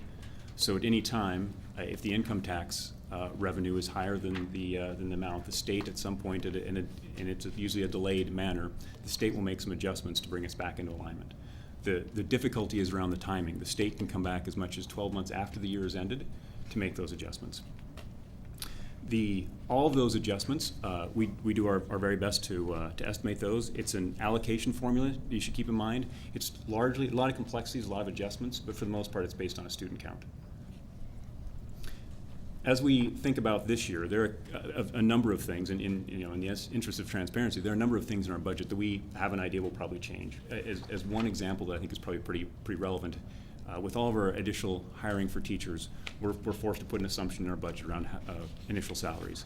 That, as is almost always the case, those salaries turn out to be something higher or lower than what we'd initially assumed. That'll put some kind of a delta into our budget. A couple other things on the horizon that we're keeping an eye on, local option taxes, and then our healthcare renewal will be coming up soon, and we'll see how close we are on that one as well. Okay, so as we thought about our 2014-2015 budget, our primary focus was to invest in schools, and we pulled down our reserves in the process. We pulled down our reserves by $13.7 million. A piece of that was one-time spending, so spending that didn't necessarily commit the district to ongoing service levels. But the balance of that, if you think about things, additional teacher hiring, adding additional programs, that starts to create a commitment from the district to fund those year over year if we're going to maintain the current level of spending. Those activities and really pulling that reserve down pulled our reserve as a percentage of the general fund down to 3.9%. And for context, the board approved level for reserves is 3% with an aspirational goal of 5%. So looking forward to 2015-2016, a few things we know are going to impact our budget, create some spending tension. One is if we build in a pretty simplistic inflation adjustment of 3%, that's a $15 million adder to our budget. If we fund full-day kindergarten out of our general fund, it's $11 million. And then on the previous page, I mentioned the spend down of reserves. If we're able to, or if we choose to support that same level of service in 2015-2016, that's a $9 million commitment that we need to make sure we have room for in the budget. So this is before we add anything new, and this is also before, when you think about the context of this discussion around the ending fund balance, and we have a page farther in the presentation that goes in a little more depth, before we start to think about other kind of ongoing commitments that would add to our spending needs in 2015-2016. So a refresh on our ending fund balance. The main, in relatively simple terms, 2 different drivers here. One, our revenues were higher than what we expected. The biggest reason why was that our property tax collections were $9.7 million higher. One important piece to note on the property tax piece, I mentioned the fact that there's an adjustment process that takes place. So there's a chance that of this $9.7 million, $5 million could be recaptured by the state, and it could be as late as spring of 2015. So that's just something we have to keep in mind. Our expenditures were also below budget, so moved in the same direction. The main driver behind this was that our healthcare expenses were lower by $6.2 million. This was offset by some increases in teacher salaries. And then across the district, we were also lower by about $4 million in a variety of different places. We had a transfer in our budget to make our first bond payment that we didn't need to make. So when we do the simple math, we end up with a change in the ending fund balance of 18.4, and then for a beginning fund balance, that converts into 16.8, so the number we've been talking about. Just quickly on school staffing, the budget that you adopted in June included 37 teacher equivalent FTE, which were held back in a set-aside pool to be available to be used for core program support in schools, to respond to situations of higher student enrollment, for high school scheduling support and teacher student loads. As of September 5th, all of those 37 FTE were allocated, 2 to kindergarten, 18 to K-8 programs, 13 to high schools, and 4 to some other situations in response to other situations like dual campuses and things like that. So that was clearly a situation where we knew we would continue to need additional staffing. The other thing I wanted to mention, we had a question last time about the history of our beginning fund balance, and we shared some information with you. Over the last 10 years, apart from the last couple of years, the overarching story of our budget has been we've need to make cuts. We've partially offset the cuts that we needed to make by drawing down our budget. And in most of those years, our ending fund balance and therefore our following year beginning fund balance ended up stronger than we had thought. And the data that we showed you was that over the last 10 years, that beginning fund balance as a percentage of our budget ranged from 3.6 to 13.2%. It averaged at about 8%, which is a higher level than you would think listening to our budget discussions as we were proposing the budget each year when we were spending down reserves. Okay, so in your packet, you saw an outline of 5 different scenarios, and so Superintendent Smith is going to go through those scenarios in a little more detail. Okay, and the first one you're looking at here is the one we brought you to the last meeting that 4 of you had the opportunity to look at right out of the chute. And that included holding 6% in reserve, putting $2 million immediately into school staffing to continue addressing enrollment, schedules, and teacher-student workloads. And doing $3.8 million investment in the 3 priorities, which would have been spending a total of $5.8 million. What we heard at the last board meeting was an interest in a willingness to spend reserves down further and to put money directly in, and then some conversation about what becomes then one-time investment rather than ongoing spending commitment. So then we have scenario 2. So I just have a question, if this doesn't throw you off your game, but I don't think there's anybody here that's interested in a 6% reserve No, or a we know that. 5.6% reserve, or. So you're gonna get. I think we're looking at 4.5 and below. So I'm going to take you through the 5. So we just move on through? I'm going to take you through the 5 only because they build on one another, and you're going to get what your decision points are. Okay. So, and we knew the first one is, and I'm just giving you all the context of how did we get there. Because the second scenario, we added in to the school staffing, both school staffing and support, because we heard the interest in accelerating additions to the school-wide support table. So what we've done is spend $3.5 million on school staffing and support, and do that immediately, and then increase for the 3 priorities to $4 million. Okay, and I'm going to walk you through a little bit about what school-wide support means, just so you get a context. So school-wide support right there, when we're doing our staffing formula, there is where school-wide support fits. You first have the FTE assigned by size, then the equity allocation, then the school-wide support, and then non-formula FTE that gets you the total allocation to a school. The school-wide support includes the principal, vice principal, a secretarial allocation, counselor allocation, career coordinator, IT staff, bookkeeper, campus monitor, study hall support, athletic director, and discretionary support. The discretionary support allows the individual principal to then determine where they're actually, where they have need for the school, but many of these are allocated by school size. This is for high school, it's it's, and we're going to address high schools specifically with this allocation, yes, tonight.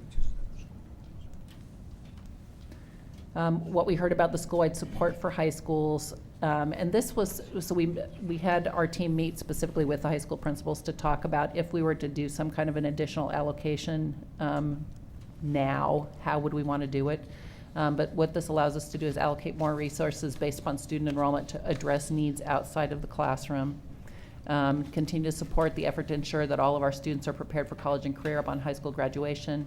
And because of where we are in the year, so what we've said we're going to do in this next staffing cycle is look at the actual allocations on the table. What the principals preferred, if we do this now, is to put in the discretionary column, because some people have done more.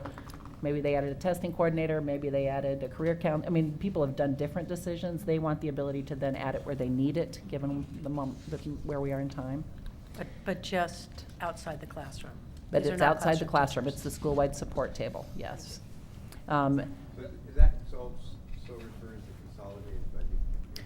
That different topic altogether. So consolidated budget is the budget, the dollars that a principal has control over. This is adding additional staffing. And part of what we're recommending here, so I'm going to just do, is to do two things. One is to bring our counselor ratio in all of our high schools down to 1 to 300, so that we're doing that specifically. Like, this was a goal we set during high school system design. During the actual budgeting process, we went from 1 to 400 down to 1 to 350. We're saying right now, in terms of the thing we'd want to do across all high schools, bring it down to 1 to 300. So it meets the goal that we had set for ourselves during high school system design. It's the kind of support we need in terms of being able to really provide students with the guidance they need for the kind of college and career aspirations that we're trying to provide support to our students for. But then the second allocation would be based on student number, so the actual amount of FTE would be based on the number of students in your high school, but the principal would have control over how they use it. So it may be in one school it goes to IT support, in another, like Roosevelt, perhaps it's to get to a full-time librarian, perhaps so you get to use that how you need it in your individual school. So one would be counselor, second would be discretionary, in the discretionary column on that table. Does that make sense? Okay, so here we go. So the recommendation, improve the high school counseling from 350 to 1 to 300 to 1. Supports our milestone of students graduating and aligns with high school system design. The number of positions that would be added, 4.5. Second, increase the school-wide support based on enrollment and allow schools the discretion in how they use the FTE. So it lets us account for individual schools' unique needs and account for the fact that some schools have higher enrollment and may have different administrative needs, and we've heard this articulated by board members. And then the third point there is just, again, restating what we have said before, that this is the focus of our district staffing team in the next budget cycle. So again, we'll continue to look at what we learn about the needs of schools and our ability to add support. This would be an additional 8.35 FTE in this category. If you are, you see the size schools up at the top there, so 400 to 499, or 500 to 599, 600 to 699, so there's your size of school. Then you see the kind of allocation you get for each type of staff person in the school, and the total down at the bottom, depending on what size school you are. So the impact of the changes we're recommending here would be, we would be adding to the counselor category and adding to the discretionary support category, and improving those ratios, okay? The impact, here's the school-to-school impact of the additional FTE allocation, so 12.85 overall, but there it is spread across each one of the individual schools. Okay, scenario 3 assumes that we do those first two things, so the $3.5 million that we would dedicate immediately to school staffing, the $4 million that we would say is going to be dedicated to the 3 priorities, but that we're coming back to you with the spending plans, and then dedicating $3 million to the one-time strategic investments, and I'll go through a list of what those could potentially be. $3 million leaves you with 5% in reserve. If it's $5.5 million you do for the one-time strategic investments, it leaves you with 4.5 in reserve. So the difference between these last 3 proposals is just what you are willing to do in your one-time strategic investments. And the last one, if you spend $8 million in your one-time strategic investments, it leaves you with 4% in reserve. So those are your three one-time, and then the first two categories are exactly the same. The kinds of things on the one-time investment list, and they're consistent with things you've heard in testimony. So right now, our current budget, we were planning for the pre-K-12 thinking around what goes into the English language arts curriculum adoption, but we only budgeted to implement the first half, so the 612 is currently included in the current budget. What we're proposing is that we would do the pre-K-12, so we'd add pre-K-5 into another as a one-time investment. New teacher orientation, so continuing to provide professional development for our new teachers. Making progress on deferred maintenance backlog, so focus on life safety. These are total dollar amounts, so this is not assuming we would do all of any of these. The total dollar amount I'm going to give you is way bigger than what you're going to be able to do, but it's some combination of these that, depending on how much you want to spend, we would prioritize and bring back to you a plan. So if we were completely doing the lead paint abatement, $6 million. If we are completely refurbishing the stage rigging that's been a safety issue, $7 million. We've got additional space or building modifications to address overcrowding issues, and if we were tackling that, for example, 3 modular units would cost us $1.2 million.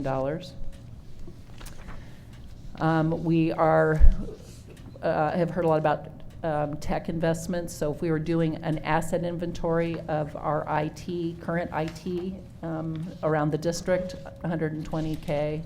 If we were extending tech bundles to all of our additional school staff, $300,000. If we were adding additional mobile computing labs, $1 million. Musical instruments, we don't have a dollar amount on that, but we've got a wide range of, if you are doing musical instruments for the existing programs, if you're doing them district-wide, so there's bunches of scenarios. If that was one that you're choosing to do, then we would need to go put dollar amounts, dollar figures. Okay, so if we are charged with going back and doing the $4 million for the 3 priorities and the strategic investments, what we would do is come back to you with a spending plan. On the 4 priorities, there are existing work teams that have been established to develop the strategies for the 4 priorities. And those work groups would then be vetting, and some are already scheduled to vet the strategies with these standing groups. So the PAT PPS Instructional Practices Committee is going to have the conversation about the strategies on those 3 priorities on September 26th.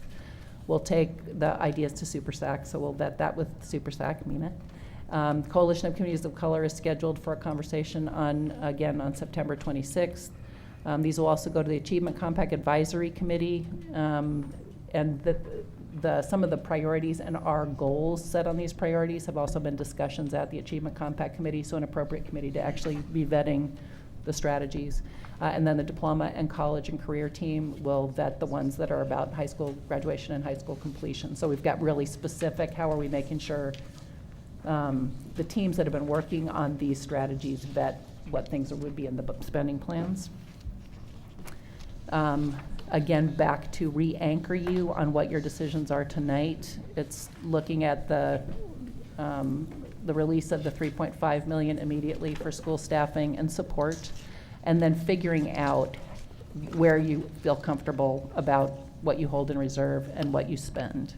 And so before we turn you back to your discussion, I'm going to just ask David and Ryan to give you a little more context about what the impact of the proposed spending is on how you think about what you hold in reserve. Okay, thank you. Yeah, so to come back to our 2015-2016 budget. So this was the page we showed earlier in terms of how we have inflation, full-day kindergarten, and the spend down in reserves that we already know about. So just as an example, when we think about the 7.5, so the proposed spending on the table for 7.5 million, that could be that could add as much as 7.5 to our commitment for 2015-2016 if that creates a commitment for ongoing services for the district. So it's just meant to keep that in context. This will creates a liability for us or a commitment for us in the future. So just to wrap this up, 2 more pages. The first piece is just to remind us of what the next steps are. The meetings with the work groups are either scheduled or soon to be scheduled. We're going to build spending plans, more specific spending plans that'll cover both the 3 priorities and the one-time investments. And then we'll provide updates for all of you and for the public at board meetings and work sessions. So the decisions on the table, once again, are to authorize the immediate release of $3.5 million for school staffing and support, and then to establish desired reserve and spending thresholds, and specifically making decisions on the reserve level, the 3 priorities, and the level of funding for the strategic one-time investments. And with that, we can open up to questions. Okay, thank you very much. Thank you. Board questions, Director Buell. Is on the budget development calendar, last year on the budget, the school board had scheduled for school board discussion 8 seconds for every $1 million. Okay. And is there more this year? How much time do we have per $1 million this year? Do we have any idea?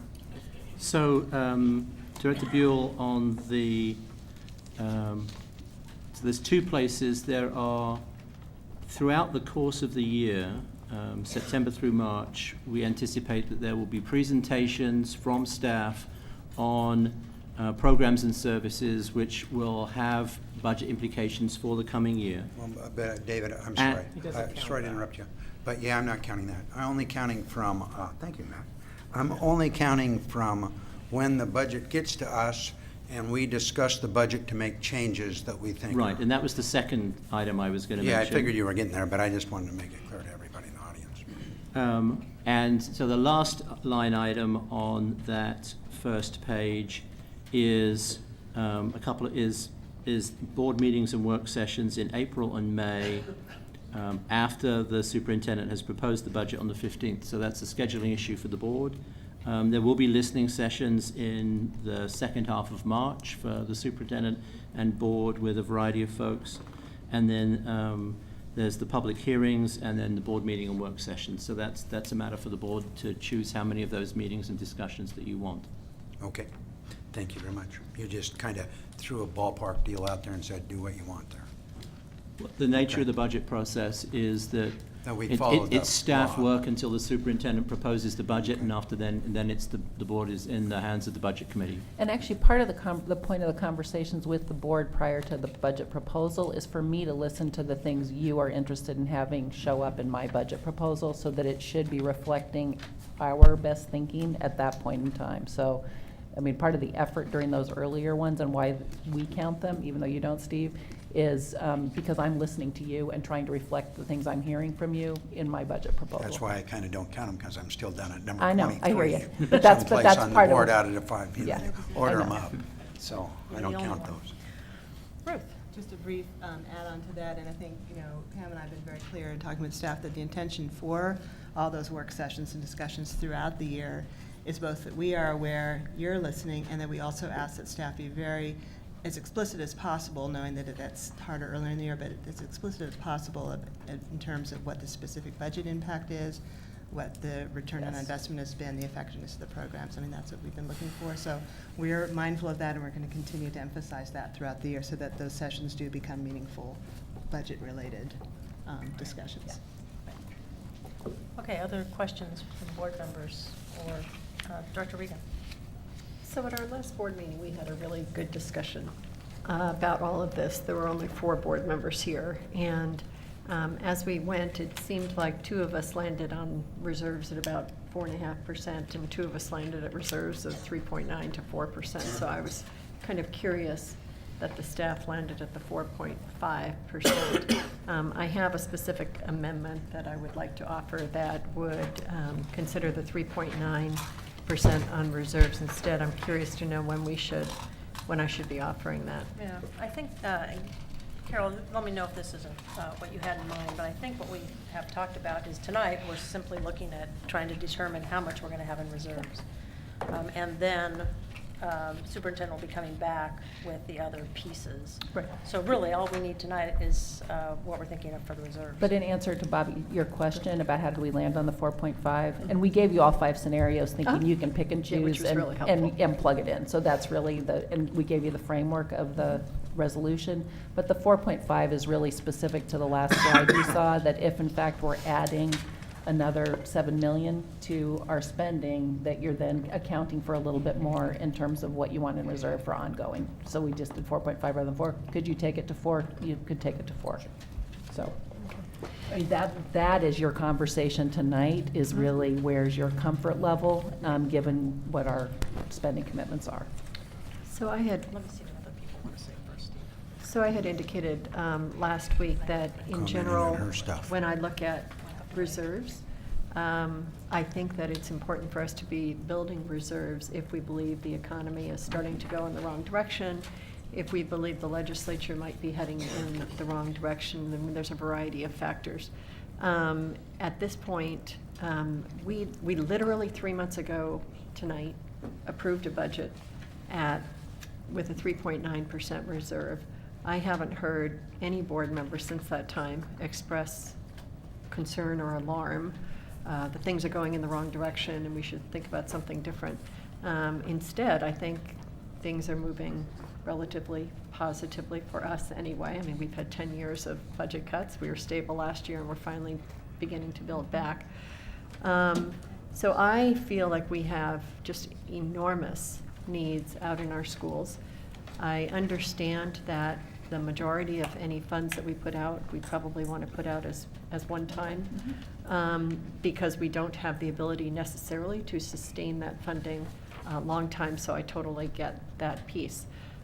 So I am still wanting to, if you look at the resolution in our board book, I am interested in offering an amendment that would have us keep our reserves at 3.9%. I can read the specific language of where the resolution would change.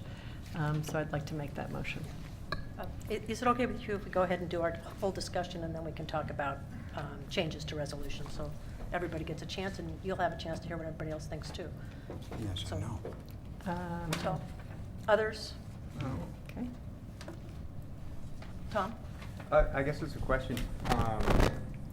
So the 3.5, I get that. The 4,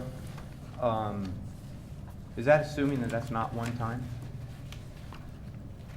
Wait, say that Because again? it could be one time. Oh, the expenditure. 4 million for the strategic? Yeah. So that, we've asked people to identify what can be what's ongoing and what's strategic, so it could be a combination. It could be. It could be a combination, and I think the strategies. And we don't know yet because We don't know yet, because we've asked. fully vetted the strategies. We've asked the teams to put together budgets, and it will most likely be a combination of ongoing and one time. Like yeah. So the 7.5 is not really going to be 7.5, it's going to be something less than that. A little bit less. We can Yeah. count it probably being a little bit less, but I don't know the real answer to that yet, because I haven't gotten the budgets back from people The yet. full-day kindergarten number isn't that high either. Yeah. We determined last Yeah. week. Yeah. Yeah. Because we have the Title I dollars that are now paying for full day that we know are going to go back into Title I, so that should support us, give us some support. It doesn't change the funding need in the general fund. We're going to have to find $11 million in the general fund. The fact that we will have some Title I dollars available to do something else with, but that's what we do with those dollars is not going to relieve the general fund of anything that we're doing this year. So in order to maintain our current service level of what we're doing this year, and to add full-day kindergarten, and to cover inflation, and to backfill the 9 million, and however much of the 7.5, whether it's 5 or 6, that's all money we're going to have to find in the general fund. All we can do with that Title I money, I say all, I don't want to belittle the It's opportunity. huge. It's a huge opportunity, but we can only do something with that we're not currently doing. Mm-hmm. So we are going to have to find that $11 million for the general fund, and we can't take anything out that we're doing this year and now in the general fund and fund it with those Title I dollars, because that's supplanting, and we will get into trouble. Well, we can't do it. We won't do it. Okay.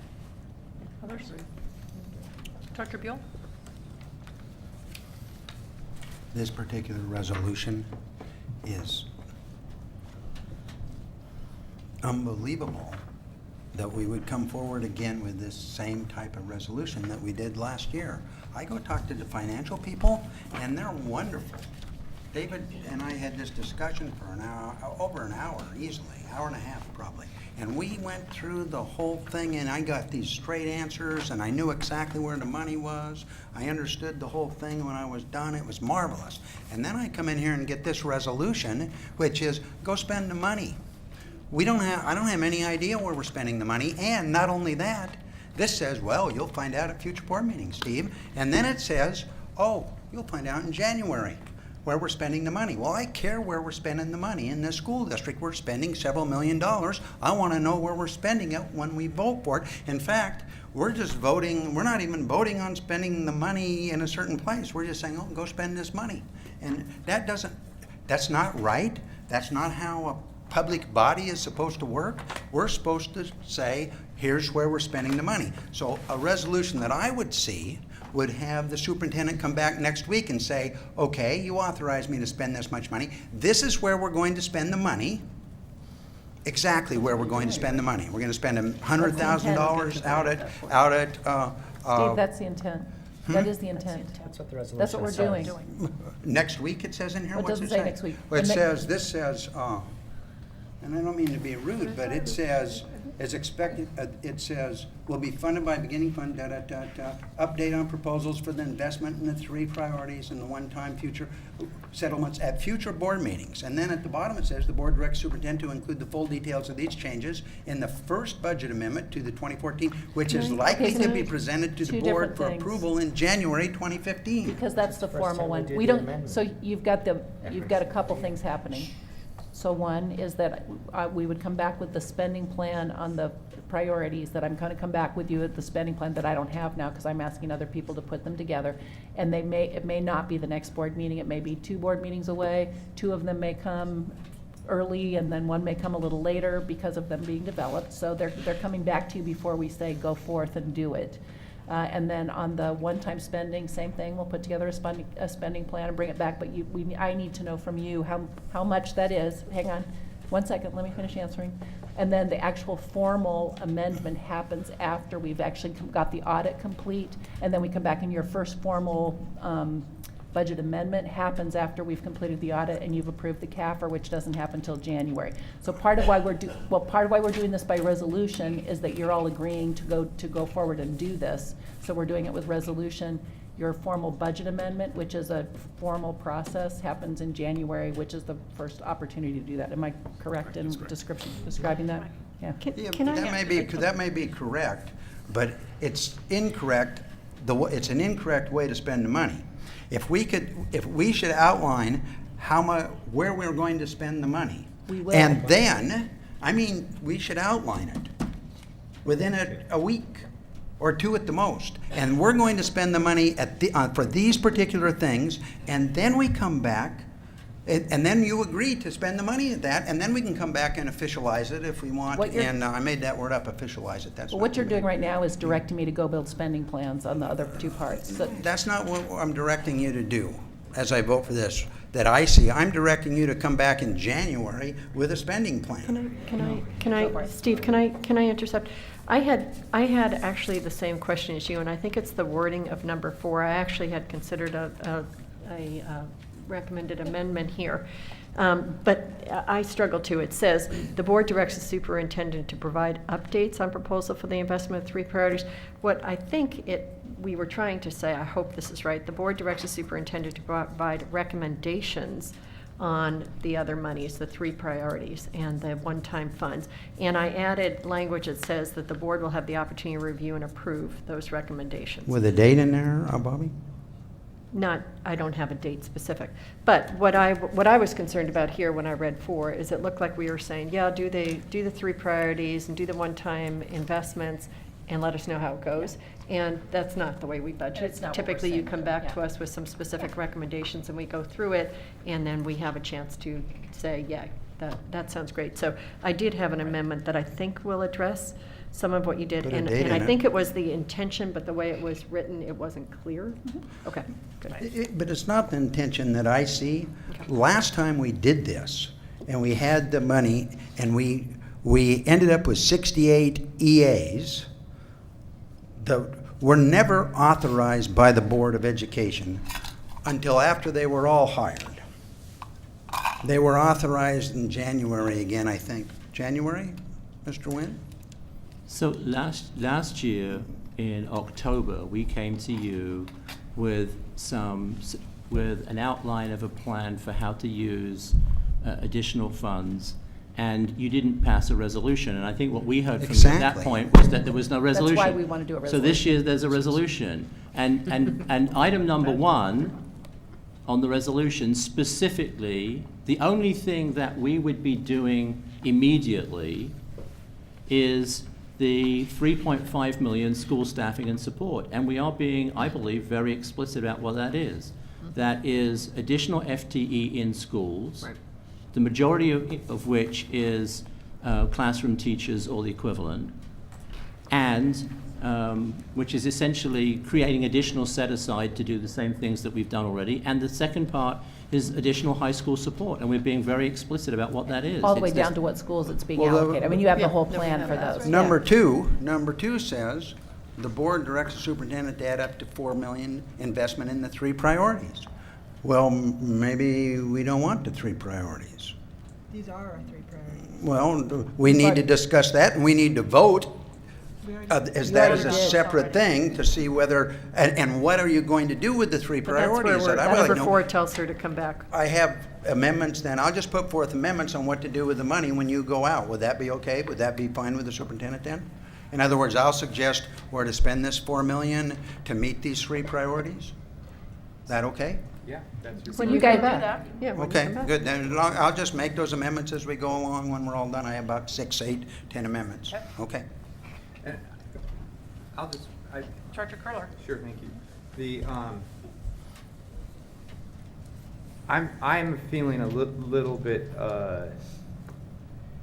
well, inarticulate on this issue because, so now I'm mumbling a little bit, but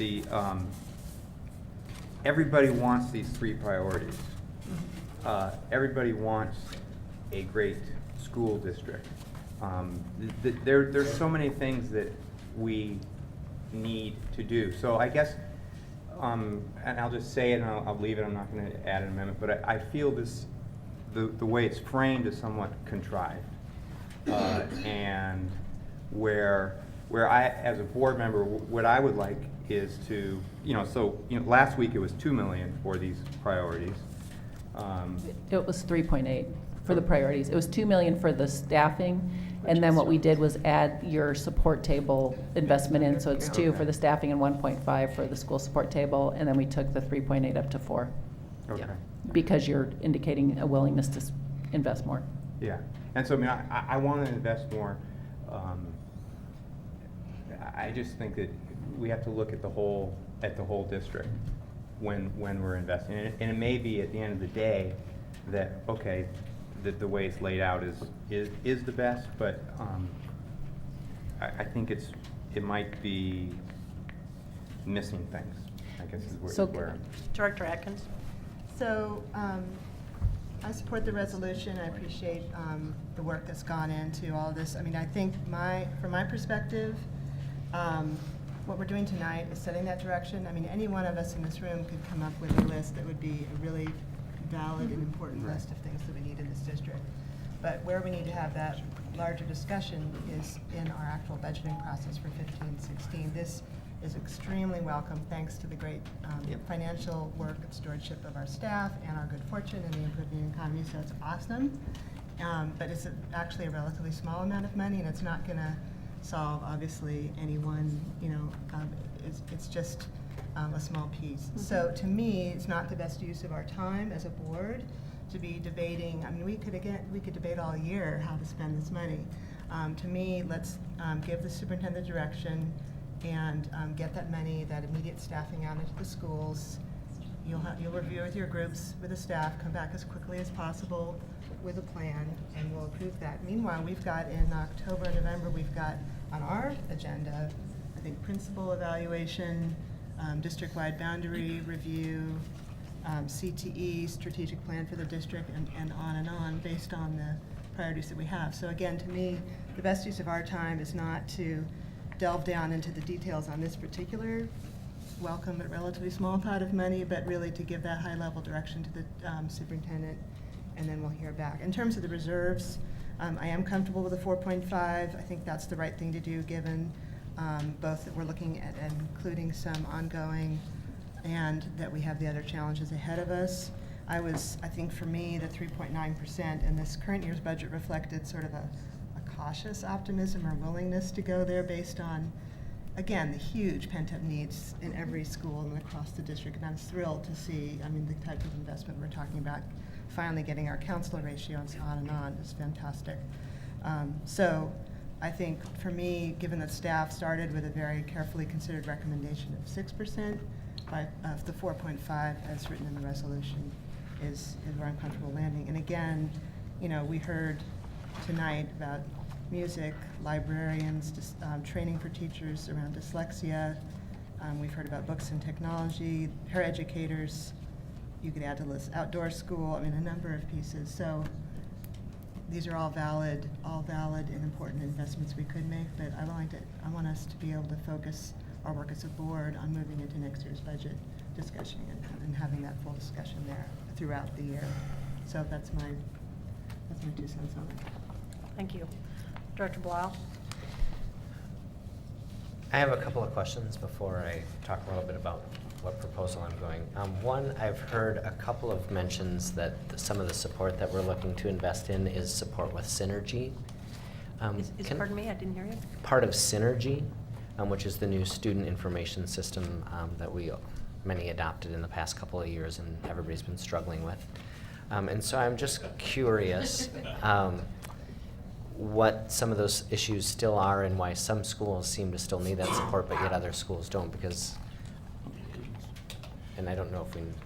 So, as part of the update on the plan for the 3 priorities, there will be some component of that which is about synergy and data support, because we believe that having those systems better supported will allow us to address those 3rd grade reading, high school graduation and completion goals. So part of when you hear from staff what the plans are, let's say it's $4 million, just so I can say a coherent sentence. When you hear the plans for the $4 million for the 3 priorities, you will hear something about synergy and data support. Okay, so that's in the strategic investment. That's part of the 3 priorities. Might be related to an early warning system if we can't get data out of it. Exactly. I gotcha. Thank you. Yeah, so part of the high school graduation completion is further work on that.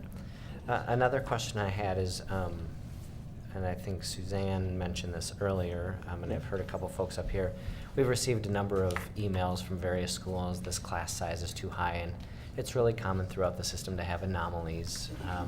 And I'm just curious, there are a couple of schools that aren't on our list here that you provided about getting extra FTE. And I was just wondering if we got some data in one of these pages that talked about how many classrooms will still have 30, how many classrooms will still have 29.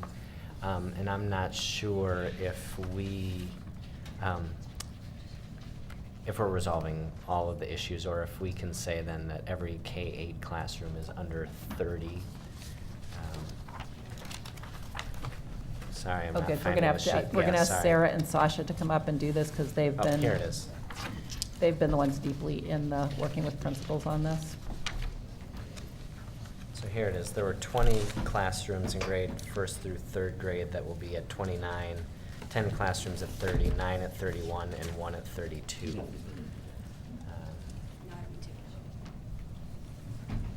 Having had a kid with 34 in his class several times, that's actually an improvement over past years. I had 35 already. last All our year for trend my lines are daughters, yes. improvements, but so Sarah, who Assistant Planning and Performance, and Sasha, Senior Director, Pre-K-12, have been the ones deeply involved in doing the staffing work with principals, so I'll let you guys respond to that.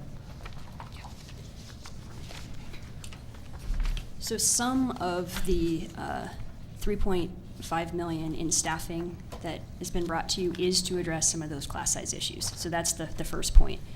The second point is there's still going to be some places that have high class sizes. What we have left is a tiny buffer in that, especially for the K-8s, to address emergent needs. As you know, we're still finalizing our physical counts, continue to get more information. We actually still have some students still coming into the system. So we did leave a little bit of wiggle room in there, a little bit, minuscule, to address some of the emergent needs that haven't been addressed so far. I just really appreciate this additional information that you provided about the work you're doing to work with the lower grades as well as the high schools to meet their needs. And I think you also provided the information that with the next infusion of school staffing, there will be no kindergarten classes with more than 25 students unless the class has been allocated an educational assistant. So that's great because that's our standard. Or is offering dual language immersion, because I know there's a couple exceptions there. And we also read there are no class sizes above 32 within grades 1 through 3. But again, as everyone said, and to me, I guess this flags just this merits attention in the upcoming budget, 15-16. What is that systemic look? What are we? And I think this has also been flagged in the district-wide boundary review process as well. Like, what are we offering? Let's be really clear and strategic and systemic about what we're offering and what we can offer and the different configurations and make those decisions. Counselors at K through 8, again, I'm thrilled we're talking about finally fulfilling the high school system design ratio.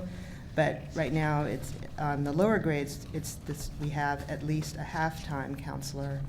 Not sure about librarians, but again, it's that systemic piece that when we have a holistic discussion about the entire budget coming up, that's something I'd like to flag and raise for the future. But again, for me, for this, moving forward, I want to get the staffing out into the schools as quickly as possible and hear back from you about some additional investments. But again, I really appreciate you providing this information. Sorry, I was going to finish. Dr. Blau? That's okay. Thank you for the additional information. It's what I was looking for. A little bit what you were saying, Director Adkins. I know to compare K-8 or even K-5, especially to high school, is a really challenging thing because our K-5 model, right? I mean, we have full classrooms of 28, 29 all day long. And high school, they might teach one class where they have 23 in this class and then they have 41 in the next class because it's more elective and selective in some. Or you might have 41 people in your freshman English class and only 17 in your Japanese immersion program. And so it's a real funny balancing system. So I don't like comparing the two because I often hear people say, well, we need to fund more of this or more of that because if we had class sizes, they're hard to balance the same way because they're different models. If we said we would fund high schools, for example, at the same rate that we do elementary schools, then we would have to make sure every class that's offered had 28 or 29 kids in every one of those classes before we offer, and that's a crazy way, especially as we're sending kids off. So I just wanted to highlight that. As far as scenarios, I appreciate, I've heard some folks, I guess, Director Regan, you had mentioned something about 3 months ago we passed a budget with 3.9, and that was with the data that we had. We were trying to balance, in my opinion, we were trying to balance spending versus what we were comfortable in reserves, and I feel like I am not confident that the state is going to fund full-day kindergarten. I think there are some additional contingencies. So, for example, if not this year, we know the next year there's going to be additional PE requirements, and we don't know exactly what that's going to look like or how we're going to do that. So I appreciate coming back with dropping by 1.5% what you had originally proposed for reserves. I'm comfortable with this 4.5% reserves, and I think a community member tonight said, it's tough to go out to the levy and say with 4.5 in reserves that you need more money. And I've heard actual equal weighting that if you're not going to save some of it, you're just going to keep spending it as soon as we send it to you. And then I've heard some people say, well, you have to make our schools whole so that we know that you're responsibly spending it. So it's kind of 6 in one, half dozen in the other from what I hear from community input. And cases are made to both. And I think that since my time on the board, what I've seen is us be really thoughtful about what we put that number at so that actually as we saw Beaverton and we saw a couple other school districts have to make really significant cuts. We didn't have to do that, and it was because of the foresight that I think some of my colleagues prior to my being here had done to build those reserves up. I guess my biggest priority and what I look forward to hearing with the three priorities coming back in the strategic one-time investments is we are failing our historically underserved populations.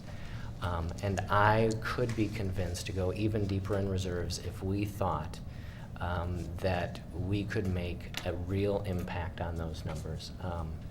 I don't want us to go back $3.5 million. I'm comfortable with going with staffing, but I'm really interested in trying to design something that targets interventions that we know are going to impact those students, because for too long it's been something that's kind of been an afterthought, or we've tried to achieve something more. And I'll just leave it at that, as you guys consider the three priorities and the one-time strategic investments, please look, whether it's the equity lens, but also who are our families and who are our students that have traditionally not done well, and what do we need to do to support them. Director Morton? I want to piggyback on Greg's comment regarding the racial educational equity lens. I think, or policy, I don't see clearly how we're incorporating that yet, but I think the expectation is still there that we do. I think it's particularly important because we do already have an equity set aside that, from my standpoint, doesn't clearly offer us, yet at least, doesn't clearly offer us outcomes that are positively affecting our historically underserved populations. So any sort of investment in that, I think, needs to go through that lens, and I think that that answers a lot of questions for me. In terms of our task tonight and determining reserve, I think I've been fairly consistent in less reserve is fine by me if we have smarter investments that can move the dial with our students. So I'm probably closer to the 4 than the 4.5, but and to Bobby's comments earlier about when we approved a budget a few months ago, we were comfortable with a 3.9. But I think those investments I think would have to be clear. I understand that makes it a difficult task, given the timing of the decision tonight regarding reserves and when we'll see what those investments might be. But I wanted to at least say that. I think this evening I would lean towards the majority of the board in terms of the set aside for reserve, and hopefully that collective thought will, at the end of the day, give us a good idea of what we need to spend on in these three priority areas. Plus, I think very importantly, releasing resources for student staffing, which I think is, time is of the essence in my opinion. So,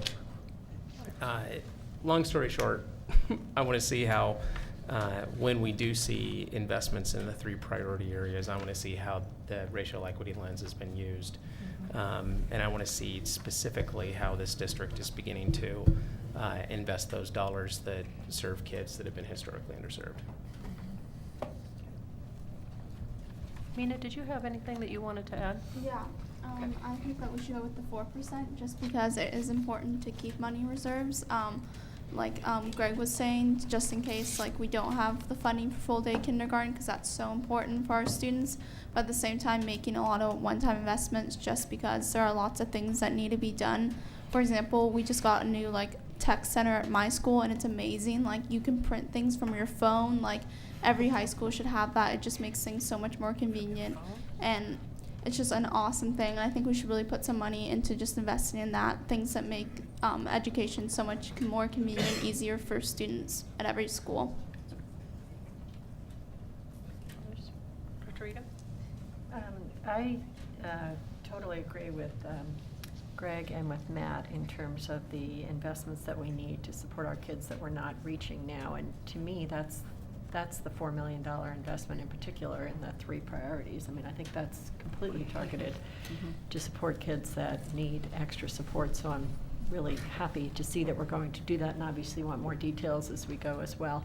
The one thing that hasn't come up yet that I'm curious about is, and this is not a one-time, but I'm curious if the discussion has come up around adding days to our calendar going forward. And I know that that's becomes a contract issue.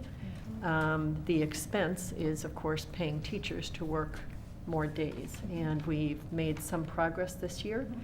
But when you look at instructional time for kids being so critical and having more time with great teachers, and you look at the struggle we've had, particularly at the high school level, with meeting our minimum instructional hours, I'm curious to know if any conversations have started with PAT and whether we could think about that as a scenario before we open up our next contract in 2 years. Because that's honestly where I would want to put money. And I just don't know if those conversations have even been had, but I would certainly ask us to think about it. Or I'd be curious to hear what others think. So I'll say the conversation about instructional time, in this context for this one, we've had it as a suggestion from, that we've heard from people saying we'd like to see this happen. We haven't done it given the timeline we're working on with trying to get this out. Yes, it involves a contract conversation with PAT, so it's probably not in this time frame. The bigger conversation has been with COSA, and as we're talking about this next legislative session, and what are we doing as a whole state. When you look at instructional time in Oregon, in order to get us even to the middle of the pack nationally, you would have to add the equivalent of 15 days to get us to the middle of the pack nationally. So that's much more if we're doing something as a state to say, how do we increase instructional time? How do we have that conversation? So I've been in that one. But And yes, again, in our nervous next about budget using cycle, one could we time, put but- that one, tee that one up to have more conversation with PAT? Well, I as a don't know if district? You that, bet. my colleagues agree, but I would certainly love for us to You be gotta start sometime. initiating that Well, and conversation. and as we did, we added 2 days this year, and we did Right. some And it's differential amazing. for focus and priority schools to not be losing time for the extra professional development. So we did make progress this year, but a Anyway, long way to that- go. That would be a really keen interest. So I guess I do want to come back to, if people feel like they've had, Is it go okay ahead. Is it okay Yep. if I speak too? Okay. And I will definitely get back to your amendment, Bobby, because I think one of the things that I would say is that, although I don't agree with the first two on the numbers, I do think that this is unclear about what's actually happening, and I think that we do need to add the language that says that these are recommendations and you're coming back to the board. 'Cause it's just not And I clear can do here. that amendment first. I totally understand the intent and the conversations that we've had, but it's just not clear, so I think it needs to be clarified. On reserves, I'm more, I think we should have 4.5 for our reserves, and there are a number of reasons for that. I vividly remember not too many years ago when we had a $40 million budget hole, and our reserves really helped us at that time. And, you know, it wasn't like all of a sudden, it wasn't a slow, gradual decline into a recession. It was boom, and we were in recession. And I don't have any confidence that that couldn't happen to us again. And so I think it's important for us to establish a reserve, and I'm much more comfortable being closer to the 5-point aspirational goal than I am to being to the 3.1. And I was thinking about this today, and the thing that came to my mind was when I used to get a gift from somebody or get my allowance from my parents or whatever, but always part of that was setting aside some for saving for a rainy day or for whatever. So even though we have tremendous needs, and as a child I had tremendous needs for candy and whatever, but even though we have tremendous needs in our schools, I think it's also our responsibility to act fiscally responsible and make sure that we have savings for that rainy day that we may have. And my colleagues have all listed any number of things that could happen in addition to a recession that would cause us to maybe have to dip into those again. And so the more we have in those reserves, to me, the better off we'll be. That said, I think that's it. That's where I am on reserves, and I would be more than happy to, hang on just a second, I'd be more than happy to entertain your motions, Bobby, if you want to start, and I think Steve has some too. I do. Well, I have some motions, but I also have a response to Director Atkins' comments. Okay. Want me to make those Yes, go first? ahead, Director Buell. First of all, I see it as my job to delve into the details. I don't believe that as a public official, that I should be spending money that I have no idea where it's going. I think that that's my job, is to watch that money. I think the taxpayers elected me to do that, to pay attention to where that money goes and to know where it's basically going to be spent. Maybe not in every little bitty detail, but certainly if we're going to spend what Director Atkins calls a small amount of money, $16.8 million, I don't see that as a small amount of money. I see that as a large amount of money, and that's my responsibility. And I also don't agree with the idea that, well, we have all these needs, so we can't really meet any of these needs. That's an argument that happens all the time. I'm willing to grab what you can do and do it, as opposed to just let it go out someplace. And all last year I sat and listened to, we will discuss this in the budget session. This is something for the budget session. And when we got to the discussion for the budget session, we had 8 seconds per $1 million to discuss it. And so it wasn't discussed in the budget session. So I reject that whole idea. I'm sorry, I don't trust us to sit down and spend the time and energy in the budget session that we really should take. I also reject the idea of return on investments. Return on investment is something that OEIB talks about all the time. I want to spend the money where we know children benefit directly from it. I don't want to invest it out here someplace and hope down in the future or someplace over here in the ether that some kid's going to benefit. I want to spend that money where children benefit. When Bobby's done and we've discussed hers, I have some specific suggestions for where to do that. Thank you. Director Buell, Director Atkins. Thanks. Just to clarify really quickly, I probably didn't express myself well at all. I wasn't indicating that nothing can be done about anything. I'm indicating that to me, it's the appropriate procedures to have the superintendent come back, having worked very carefully on what the strategic priorities are. We talked about a lot of those last year. We weren't able to fund them all, God knows. So that she's going to come back to us with a very specific list about where she sees the most effective investments. And that's what I'm looking forward to seeing.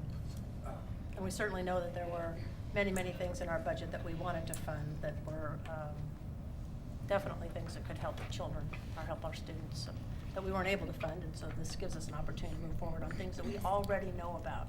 Not new things, things that we already know help kids. So, Director Cronin.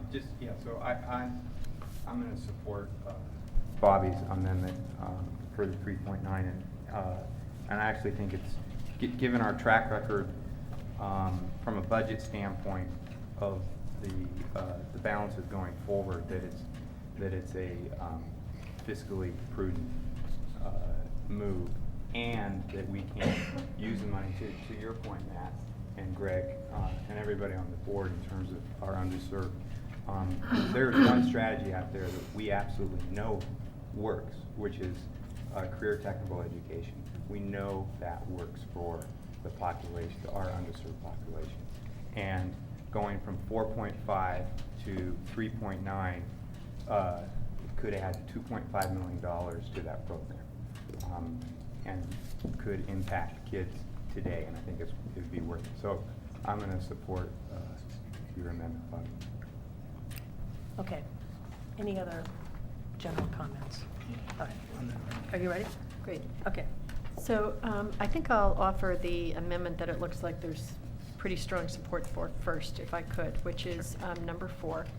And all this is doing is clarifying that what the superintendent is going to do in terms of 3 priorities and the one-time strategic investments is, instead of coming back to us and providing an update, she would actually come back and provide a recommendation, and then we would add that the board will have the opportunity to review and approve those recommendations. And so it just makes it clear what the process is. Which So I is can what the read. intent was. I mean, this I is think what it we- was it what is the intent intent, was, yeah. but again, when I read it, it wasn't clear. It So didn't if say I could intent, just yeah. read the new number 4 would say, The board directs the superintendent to provide recommendations on proposals for the investment in the 3 priorities and the one-time investments at future board meetings, including a more detailed accounting of how the funds are to be used, comma, and the board will have the opportunity to review and approve these recommendations. So the last clause is the difference. It's the last clause, and it's changing the word, the superintendent would provide updates to the superintendent would provide recommendations. So it's just being very clear. So that's what I'm moving So as an we, amendment. so that's a motion. That's a motion. Do we have a second? Second. Second. Okay, let's have some discussion then, if anybody. I just have a quick Director clarifying Atkins? question. So I'm supportive of this. I'm hearing the superintendent, that was her intent. But I just want to be clear again, to me, it's important that we move through this as quickly. So we're not going to come back with a recommendation, we give you input, then you go away and No. redo it in new scenarios. Yes, there's Okay. urgency here. Okay. There's urgency, correct. Okay, so we're reviewing it, but we're not having an extended. Correct. Okay, just want to make. We want it to clear. move this year, Yes. so we want to be able to get in people's hands and let it move. This Yeah. is really, really happy news. Yeah. We Oh, I know. don't This sound is- like we're happy. I This is happy know, news. I know, this is awesome, so let's And get this- the money out there. And these are all recommendations that you have vetted through this group that we already saw. Multiple groups. Different kinds of. Those are on priorities that Right. you set. Many of what already have strategies in motion, that this will be Yes. expanding on those strategies, going deeper on those strategies. Right. Right. Correct. Exactly, so, thank you. Okay, any other discussion about? Motion. Director Buell? This is, I can't support the motion without a date, because the history in the past of when we've done, and we've done it all since I've been on this board, is we throw something to the superintendent comes back, but all the things have actually taken place, so you really can't change them because they've all taken place. And so without a date, there's no way that I could vote for that, because we're just repeating the same mistakes that we keep making over and over. I just come back, put a date on it, and I'm, willing to. I guess I would challenge, You it's a know. mistake to authorize the superintendent to do her job. It's not a matter of her doing the job, it's a matter of us doing our job. We are The doing superintendent always does her job, she does a great job at it. It's us who don't do our job. Okay, We need to do let's it. move, let's go ahead and move forward. So I think you have stated for the record that you find that there's urgency in coming back to us quickly on these 3. I do. believe you on that. So I don't know that I want to change the amendment, but I think that it is on the record that there is great urgency about this. I hope, Steve, that you will support this. Okay, so if there's no more discussion, let's go ahead and all those in favor of amendment to Resolution 4961, Resolution subparagraph 4, say aye. Aye. Opposed? No. No, you're not opposed, or no, you're a no? You're a no, okay. So that amendment passes 6 to 1. Okay. With student representative. I'm sorry, Student Representative Jaswal. You're a yes? Yeah. Okay. Other, So I have a second amendment. okay, This has to do with the level of reserves going forward. It would actually change the current resolution.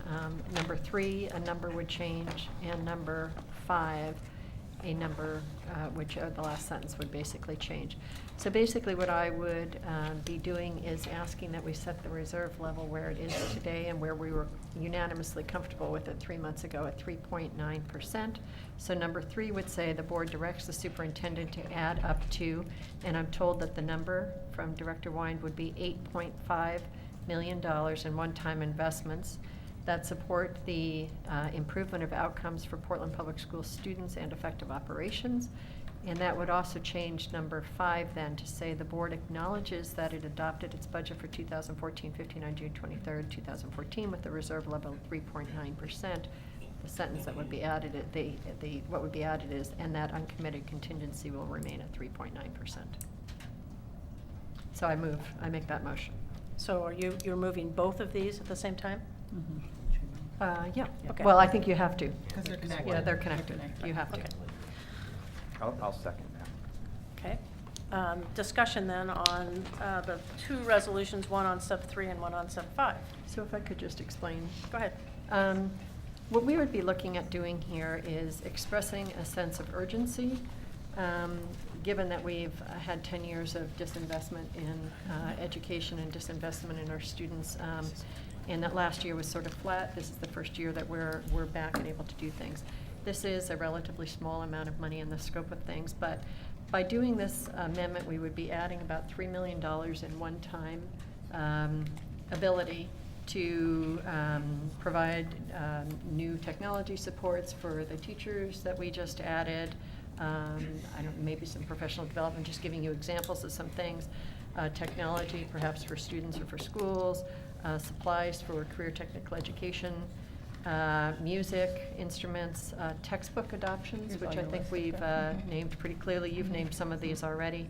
One of the other ones is that we have begun many new immersion programs. I have no idea whether our libraries support the books being in native languages and the rest, so supporting our emerging bilingual students through either textbooks, supplies, or library supplies. And I do think that there is a need perhaps for modulars and other ability for us to be looking at, adding space in schools where we know we have some really significant issues. So I think that there's an urgency, and I'm really pleased that we're down to 4.5%. I think if we take it down a little bit more and settle at 3.9, it'll just give us an ability to really make some of those one-time investments that we've been wanting to make for a long time. So that's where it's coming Others? from. Comments? Director Buell? When I talked to Mr. Wind about this, he said that there was a $5,000 hole that came up since the 3.9%. And I'm concerned about $5 million more, which is the difference between 5 and 3, proposal 5 and 3. And I'm concerned if we actually have $5 million that we're not covering based on the fact that we had the 3.9 and now we're at 3.9 still when there's an extra $5 million. So actually the 3.9, which we all agreed upon at the time, basically, I think I may even voted for that. Did we vote for that stuff, or we just did that in the back rooms? I'm not sure. But We always the vote on the difference- budget, Director The Buell. 2.5, the $5 million is brand new. And so really, if we kept the reserves at the same level, we wouldn't actually be at the 3.9, we'd actually be at the 5. So I kind of, yeah. I'm not following that Yeah, at all. because, could you explain that to them? Sure, I Director think- Wynn, I'm just not sure that they understand it. So it has to do, the fact is that when you adopted the budget with a reserve level of $3.9 million, that was with a certain level of spending. And the $35 million challenge for next year was with the level of spending in the adopted budget and 3.9 of reserves. The way that things are not the same after we do this is that we are spending more money, some of which is, we're going to need to replace and in order to sustain. So, and Director Kohler said earlier, not all of the 7.5 is going to be sustained, but if just hypothetically, if half of it is, then we're looking at over $40 million that we have to be able to sustain. So I don't think, 3.9 in the adopted, 3.9% reserve for the adopted budget and 3.9% if we do now is not exactly the same thing, because the challenge for next year is greater after you make the choices. So that's one way in which 3.9 going forward is not the same as 3.9 when you adopted the budget. That was the conversation that I had with Director Buell. So, can I piggyback on that? Because I think it Director relates Belial? I think it relates to the question I had, is when we talk about 3.9 in reserves, are we talking about the 3.9 at the new funding level that we're setting, or 3.9, which is the same dollar amount on our adopted budget? No, we're talking about 3.9 at the new funding level, but that's only $800,000 more. Okay. And the potential challenge is, $40 to $42 million as opposed to 35. Another and- $7 million. Yeah, it's another $5 to $7 million, depending on how much of the $4 million for the 3 priorities is ongoing or not. Right. Can I ask a clarifying question? Sure. In almost any of our budgets, we have one-time expenses. Mhm. And wouldn't it be true that if we use some of our money now for one-time expenses and we get ourselves into a little bit of a crunch next year, that we could decide to hold off on some of the one-time expenses the following year? So, for example, if we do a textbook adoption or a technology now, Mhm. we could hold off on doing that one-time expense next year. I'm So, just, yeah, we have some Wouldn't be an flexibility, expense the right? next In year. our budget for the current year, we identified $4.7 million of one-time expenses. Those are not in this going forward thing. We've already backed out the 4.7 of one-time that we have in this year's budget and said, assumed that we're not doing that when we put these numbers up there. Right. So we've done that. We've done exactly what you said, which is the stuff that we specifically identified in the current year as being one-time. We haven't included that in this, compilation. Right, but presumably, next year and the following year, we would have some one-time expenses in our budget. I mean, we typically have some one-time expenses in our budget. If we And- have room over and above this stuff, yeah. Depends on And if so if we get into a have crunch money. next year, we may not do as many one-time because we, yeah. We may So, I not mean, do we any. have some Yeah, flexibility. this number here assumes that we don't do any.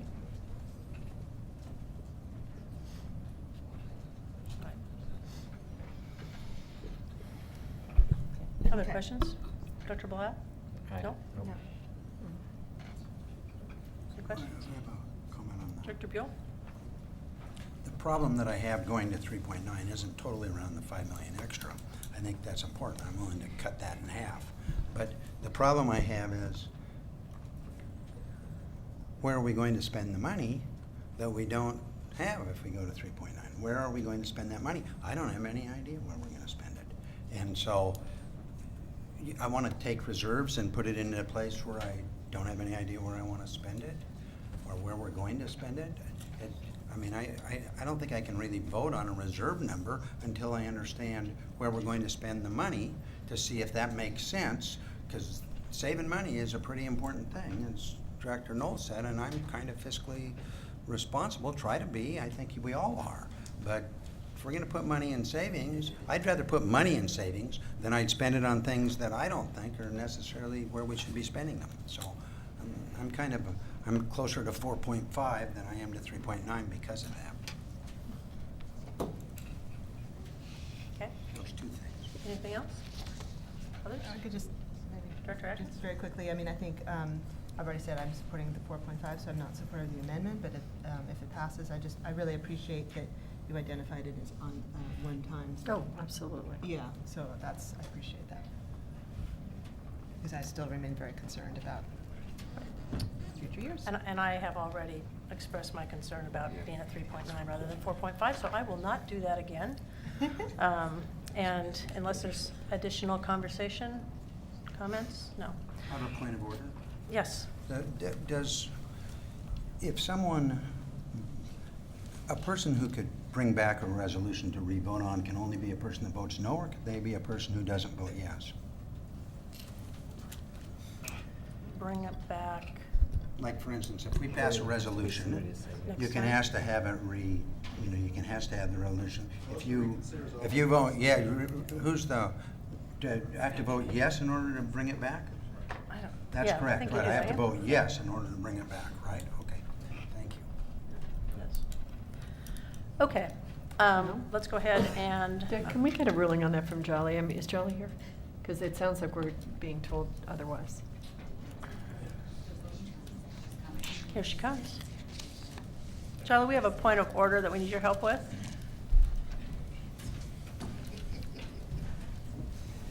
I will do my best. Go ahead, Director Buell. The only people who can ask to reconsider a motion are the people that vote yes, correct? The only people. If you abstain, you can't. We're currently ask. looking at a resolution. There's an Right. amendment to Right. that resolution. We're about to vote on it. And Director Buell wants to know if he votes yes or no, if he can bring it back. He So can in ask the to bring it past- back. I'm sorry. In the past, I believe when the board has had specific points of order, the agreement had been that we would take a brief recess to look at that, because I do not know absolutely There's the another answer off the top aspect of to my it head. is, if, say, I think do you just have to be in the majority? I think you have to be in the majority in order to reconsider. That would make sense. I'd be willing to accept that. In other words, if 4 people voted no, I could reconsider. We're going to take a very brief Yeah. recess, and if you would look that up for us, that'd be just great. Thank you. Thank you. Everybody gets a chance here.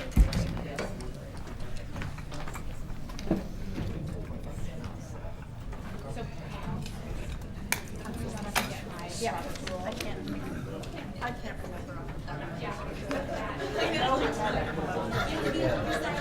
the time, I was, yeah, she had it on but I don't remember.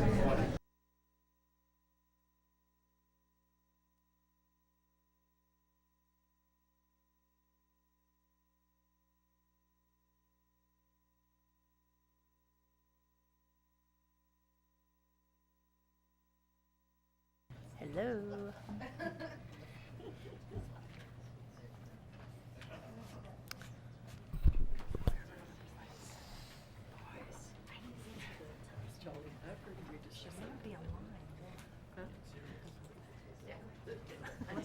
I know. Maybe there's a major leak. Here comes Matt. If I take off my coat, you will see my tie anyway. It's not whether you vote yes or no, it's whether you're on the prevailing side. Right, exactly. Yeah. Sorry. Oh, it's whether, okay, that's interesting. Yeah, because you wouldn't want someone who was on the non-prevailing side to constantly Bring it back over and over again. That makes perfect sense. So someone may have, who voted yes one time, may have changed their mind, or voted no, or was in the majority, may have changed their mind and they want to bring it back. It's kind of a double indemnity thing. Can we show the video of that little guy again talking about how much he likes to read? Can I have that on a permanent record? That was the sweetest.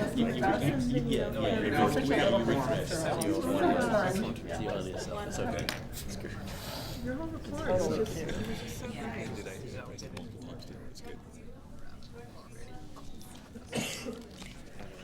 Is he? Okay, thank you.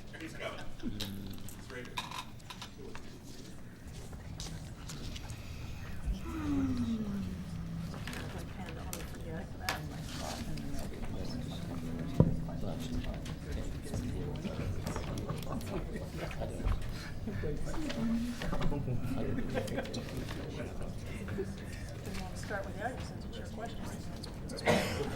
Appreciate that. Yeah, I know, I'm getting there too, it's okay, you and me.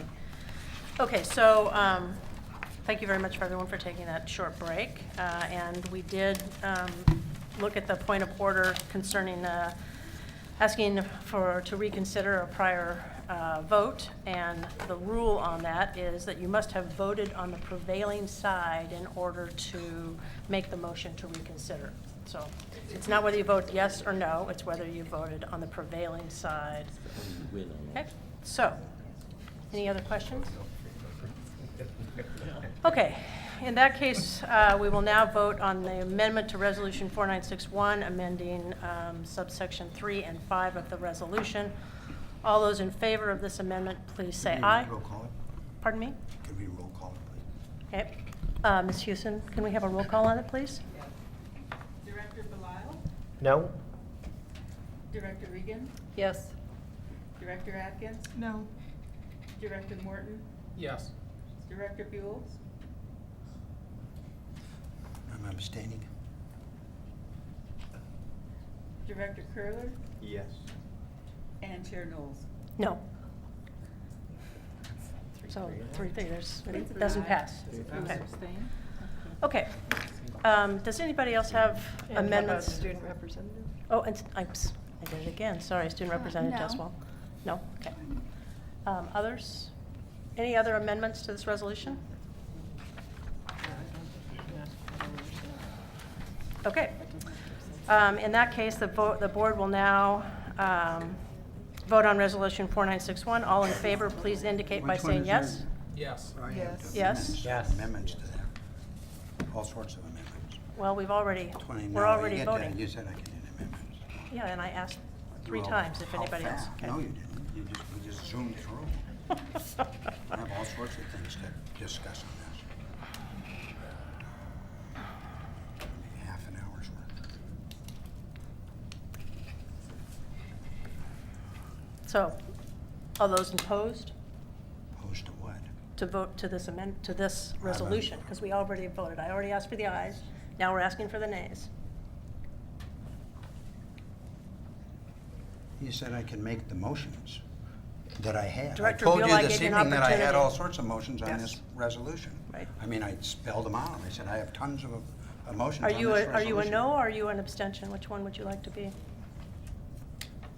What, are you talking about my amendment? Or No, are we're you done talking with your about the- amendment. We're talking about We're the talking about the resolution as whole a overall amendment, which I have, Yeah, the he whole had- he overall had been- resolution, which I have he had several been- amendments to, he had and we been just clear went that zip. Even I know, I Director asked. Reagan doesn't even know you have it there.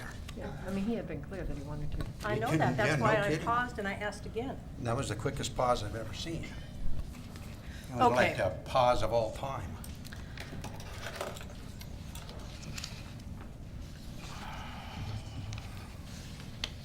I'll ask the board. Would the board like to reopen this and have further discussion with, on this resolution? I think. It's just a yes or a no. Yeah, I think. Yes. Director Buell was clear Yes. that he had wanted to. Yes? offer Okay, some fine. amendments. We just ask that we move through as quickly as Yes. possible, given the hour. I will too.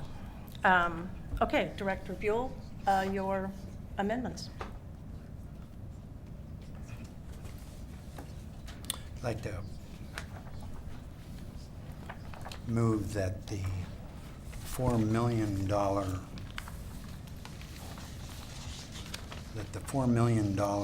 that is set aside for investment in the 3 priorities include librarians and reading teachers as the 90%, as 90% of the $4 million would be spent on librarians and reading teachers, and Okay. or reading teachers. Okay. Okay, I'd like to speak to Is there a second to that?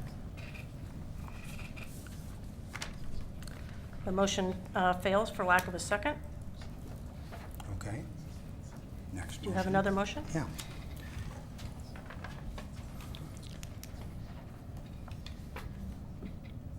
These are amendments, right? Amendment to the resolution, that's correct. Okay. I'd like to move that the $5 million set aside as single, as one time only. Did we come out at 3, at 5.5. we came out at 4 on the resolution? We still haven't? 4.5% reserve. 4.5 is where it is right now? Is where it is. Okay, I'd like to move that the $5 million, $5,500,000 set aside for one-time amendments would include $2 million to middle grades athletics, music, and other electives, $1 million to high schools, to high school staffing, $1 million to social service coordinators in high school, $1 million to the counselors, and $500,000 to reading teachers. And I'd like to speak to that motion if anybody will second. We'll Is see there a if anybody second? seconds it. The motion fails for lack of a second. Okay, thank you. Here we go with the next one. I might add that, Director Buell, these are all things that I think it's very appropriate for you to direct the superintendent, because she's the one who's going to be bringing these things back to us at the next meeting, or I think within the Or next couple of suggest, weeks. yeah. You might want to suggest them to her, because you have some very good suggestions. I'd like to move that no more than $1 million is spent on discipline disparities. Is there a second? Motion fails for lack of a second. Okay. I'd like to amend the motion to read that the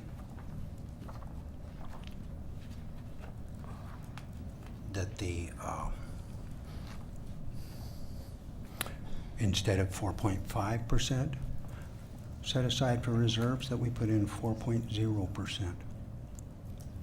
We've already.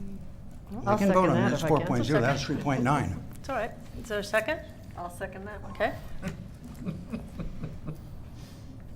Discussion?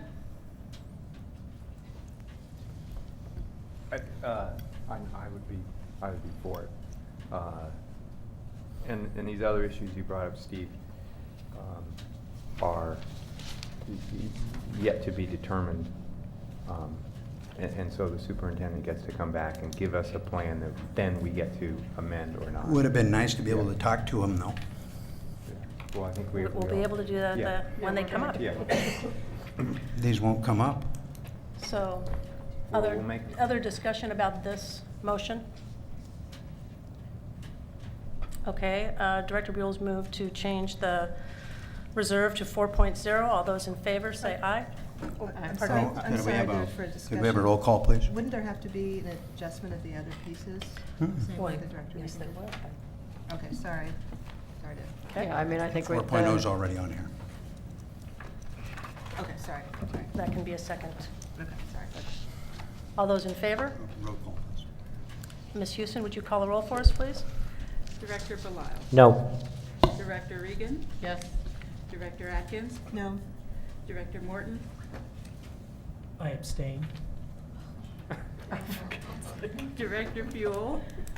Yes. Director Curler? Yes. Chair Knowles? No.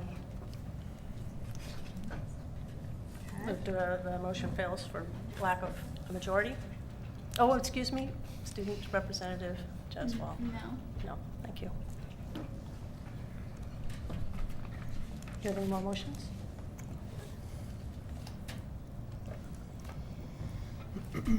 Yes. Okay. I'd like to move that the $4 million, that was the three priorities, be spent, that we, let's put it this way, maybe I can get something that will work. I'd like to move that one of the plans brought forth by the superintendent in response to this resolution includes $4 million spent on librarians and reading teachers and counselors. And I'll just stop there. Is there a second? Motion fails for lack of a second. Others?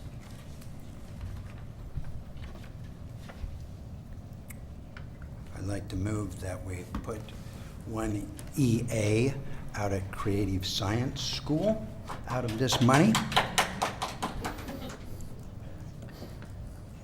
And Is there a second? it'd be nice to talk to this one. Is there a second? Motion fails for lack of a second. I'd like, another motion? I'd like to move that we use this money to make sure we have librarians in every high school who are there full-time. Again, this is all stuff that the superintendent will be bringing back to us, and there's a time then for the discussion. Part of what you would bring Is there a back would second be to that. this motion? Point of order. Yes. Director Can I Buell. get clarification about when you say, Director Buell, all of this money? I don't understand which money or. I said that, did I say all this money? I meant Yeah. some of this money would be. Which money? Which The money? 3.5 Some million, the of, 4 some million? of the overall money that we're spending and Just talking about here. some of the Whether it be surplus, one the time only or whether it 16.8. be, that some of that would be spent Thank you. to make sure that, some of the superintendent's plan, want me to restate it? Would that be okay if I restate it? Chair Knowles? I think it's fine where you have it. Okay, all right, Okay. go with it. Is there a second? Okay, the motion fails for lack of a second.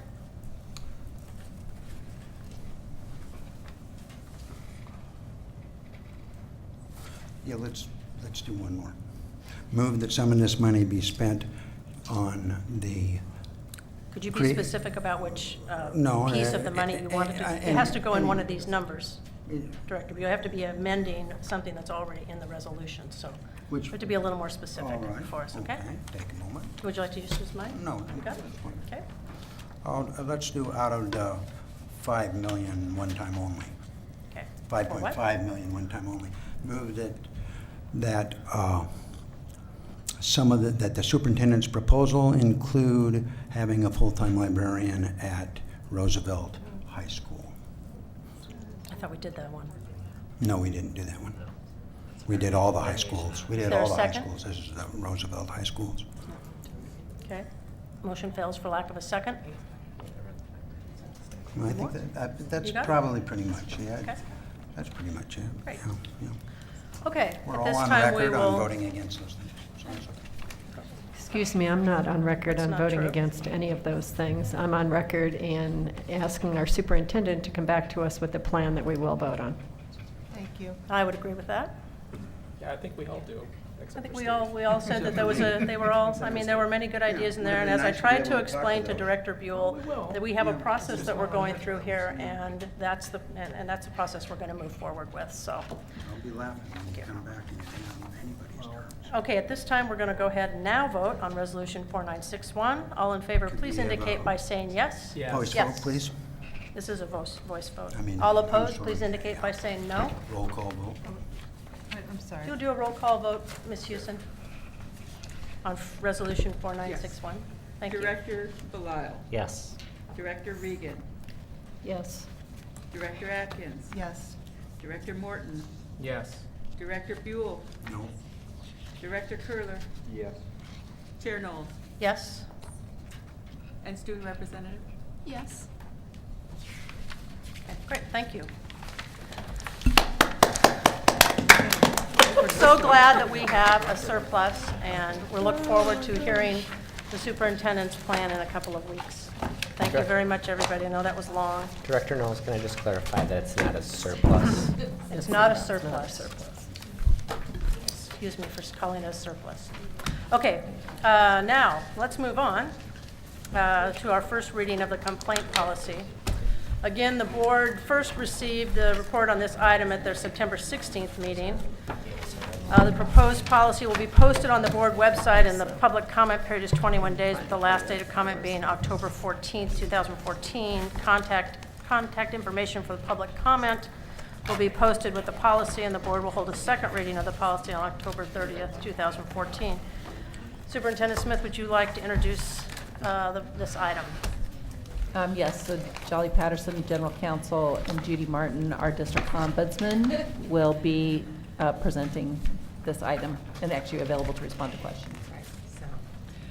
Good evening, board members. Jolly Patterson, General Counsel, and this is following up from the work session that we had where it was a very helpful discussion regarding the complaint policy and administrative directive that's being presented for a first reading this evening. So I just wanted to go through briefly and let you know what changes I had made to the drafts following that work session and some additional public input, and then Ms. Martin was going to talk a little bit about her experience thus far in her ombudsman role. So in the policy, we included a reference to the ombudsman, as you asked. We clarified that complainants are encouraged to contact staff and/or supervisors, so that it's very clear that that is, again, encouraged but not required at the informal problem-solving stage. We reduced the amount of material that is required when complainants file a written complaint, so we'd had a fairly long list. We did leave in a sentence encouraging complainants to give additional information that would facilitate in the resolution process, but are not requiring that. We clarified that the senior director of schools or the supervisor will generally be responsible for investigations at stage 1.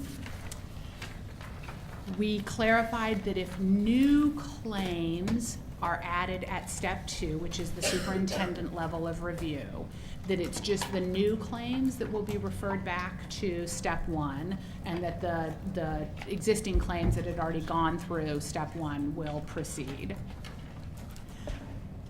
For the board stage of appeals, we changed the reference to timelines. It had been the number of meetings, so the board action would happen within 2 meetings. We changed that to days.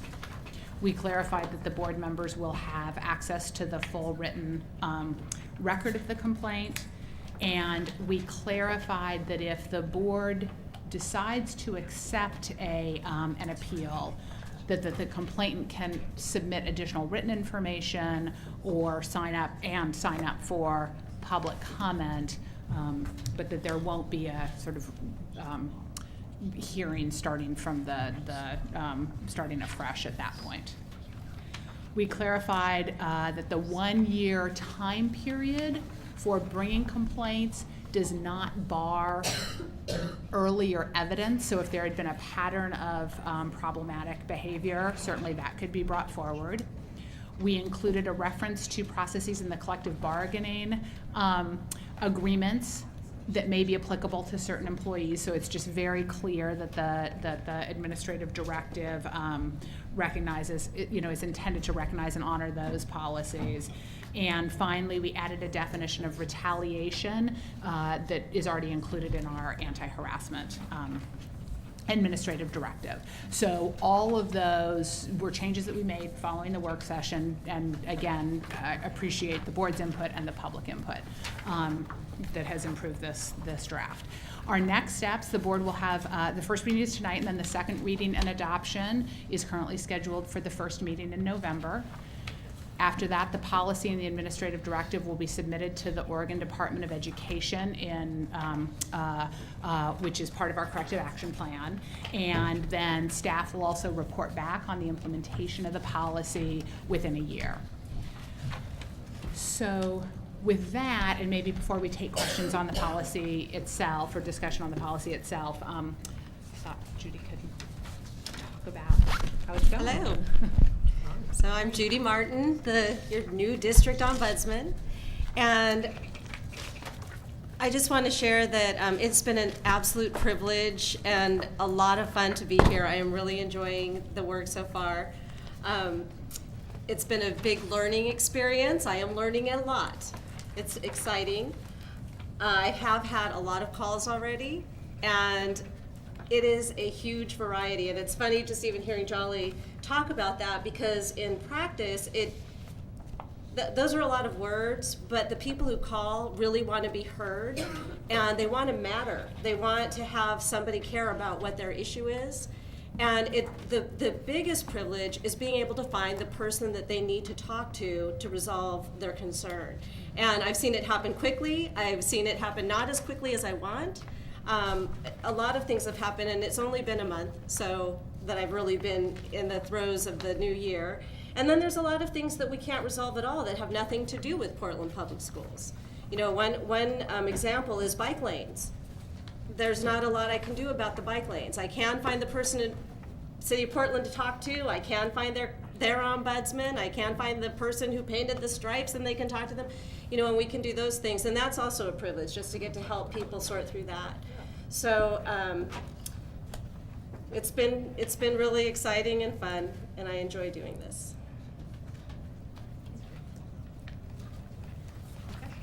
So do we have any comments regarding the complaint policy? So I had a general question which occurred to me as I was going through this. If you look at the actual complaint policy, it's a page and a half, and it's really general. It's really the administrative directive where we get into how it will all happen. And so when we put this forward tonight for public comment, normally it's public comment on the policy. What I want to make sure I understand is that we're asking for public comment on the policy and the administrative directive so that people can really understand how this works. Is that a fair statement? Absolutely. So Okay, I think technically it's the policy that's going forward for the first reading, and also we should note the revocation of that outdated citizen complaint policy. But as through this whole process, we are absolutely taking and considering comments on the implementation of the complaint policy too, because I think that is where people's experience is, and so we want to want to get that right. Okay. And so if we have specific comments or questions, is now, on what we have in front of us, is now the time that you want to hear that, or? Yes. Yes, Yes, okay. now's the time. So, I had a couple of questions that I wanted to ask. And this one hadn't occurred to me when we discussed it the last time, but if there is a time when a complaint comes in, and it's clear that we need to rush a resolution of that complaint, you know, there's huge urgency around it. How would that work within this policy?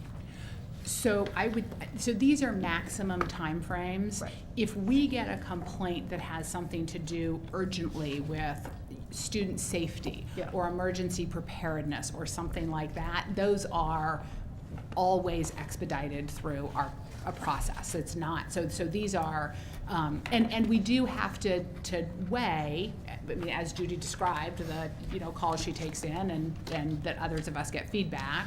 What are the ones that are, you know, how do you prioritize some of those? So, but these are absolutely intended as maximum, and there is language that says a goal is always to answer a complaint and resolve a complaint as quickly as possible.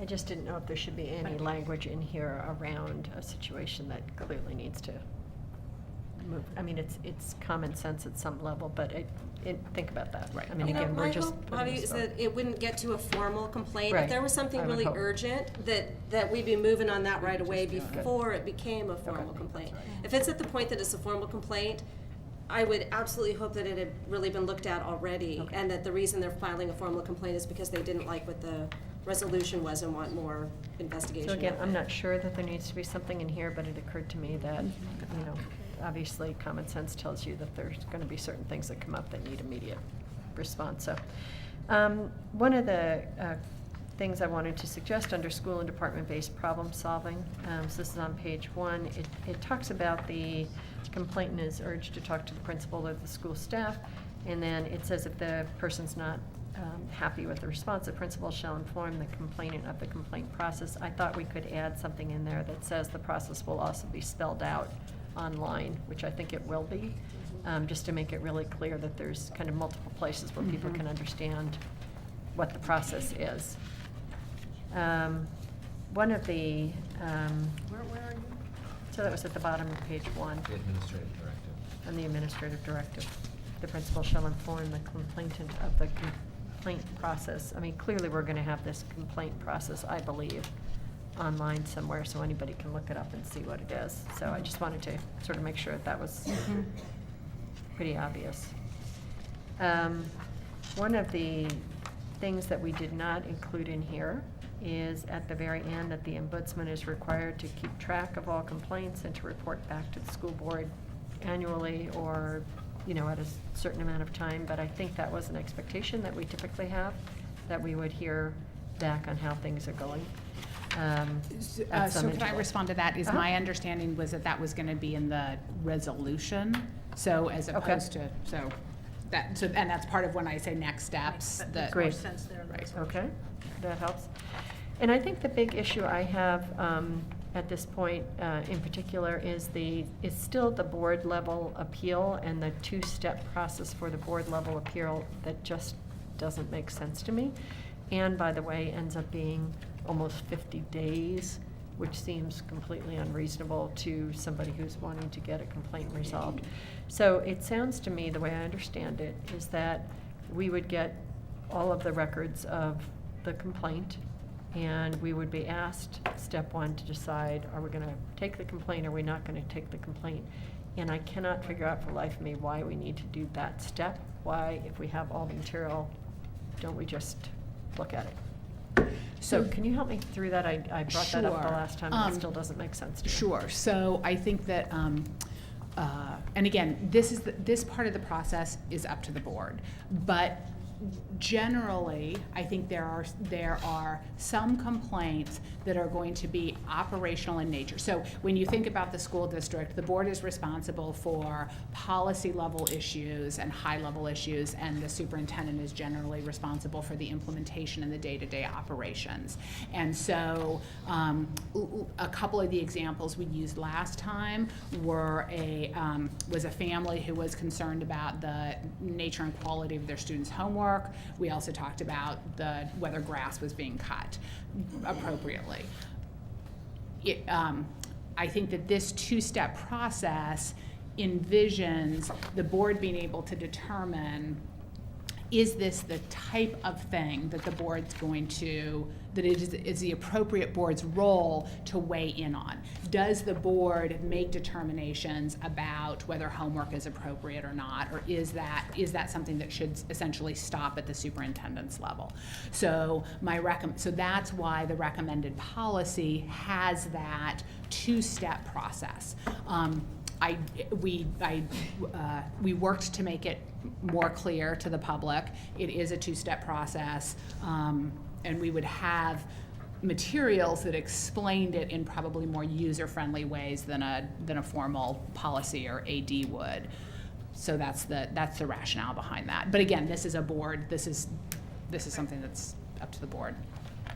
Director Atkins? So maybe just, some thoughts on that. I mean, I think, again, the umbrella for all of this is that we're going to come back within a year to see how this is working, and this is one of the key pieces to see.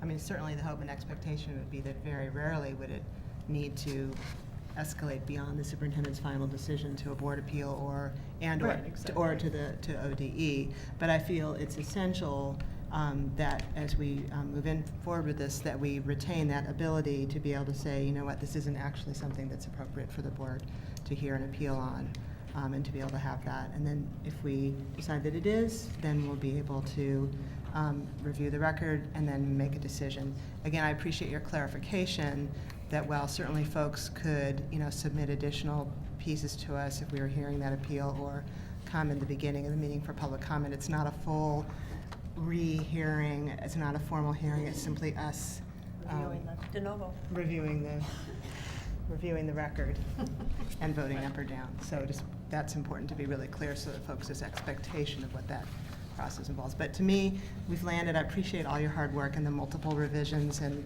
careful thinking. I know we've talked about it quite a bit as well. So I'm very comfortable. This is our first reading. We'll go out, see if there's any additional comments. There's been quite a bit of outreach already, which I appreciate, folks who have weighed in. And then again, we'll see how this goes during the first year, both in terms of Judy's, the bigger piece is the fabulous work that Judy is doing to be that voice and that connecting human, that person, but also in terms of the process that we're laying out here. So I think we're on the right path, and I'm excited. Other comments?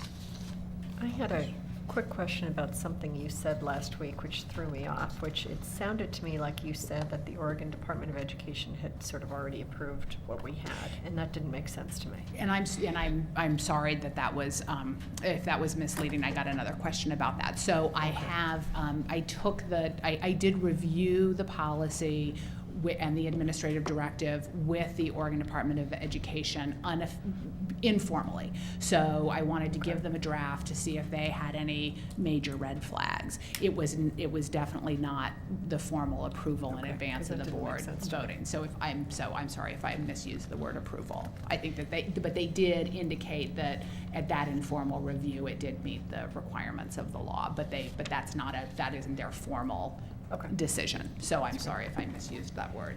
And then if I could just ask one clarification. We have gotten some communications from people like Kim Zordel and others who have been, very engaged in this whole process. And I wanted to make sure that even though they got this to us prior than this 30-day window, that would be included in the record of people responding to this first reading, right? Absolutely. Okay, good. Because I think there's a couple of points in here that we need to be looking at. So, okay, thank you.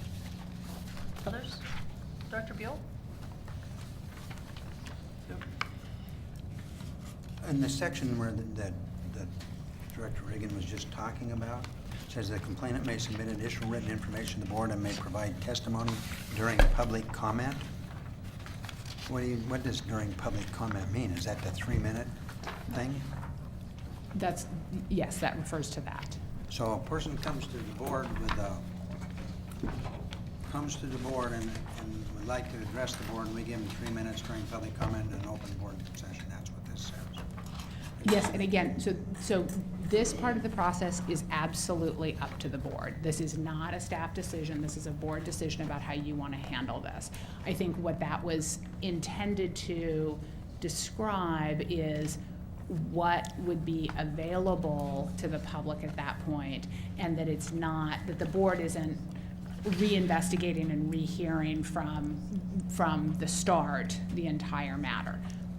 But this is a decision for the board to make about the Well, process you it want. doesn't say that here, though. It says the complainant may submit additional written information to the board, okay, fine, and may provide testimony during public comment. I Right. mean, it's not up to the board whether they want to hear the people or not. So, I mean, this outlines that stuff.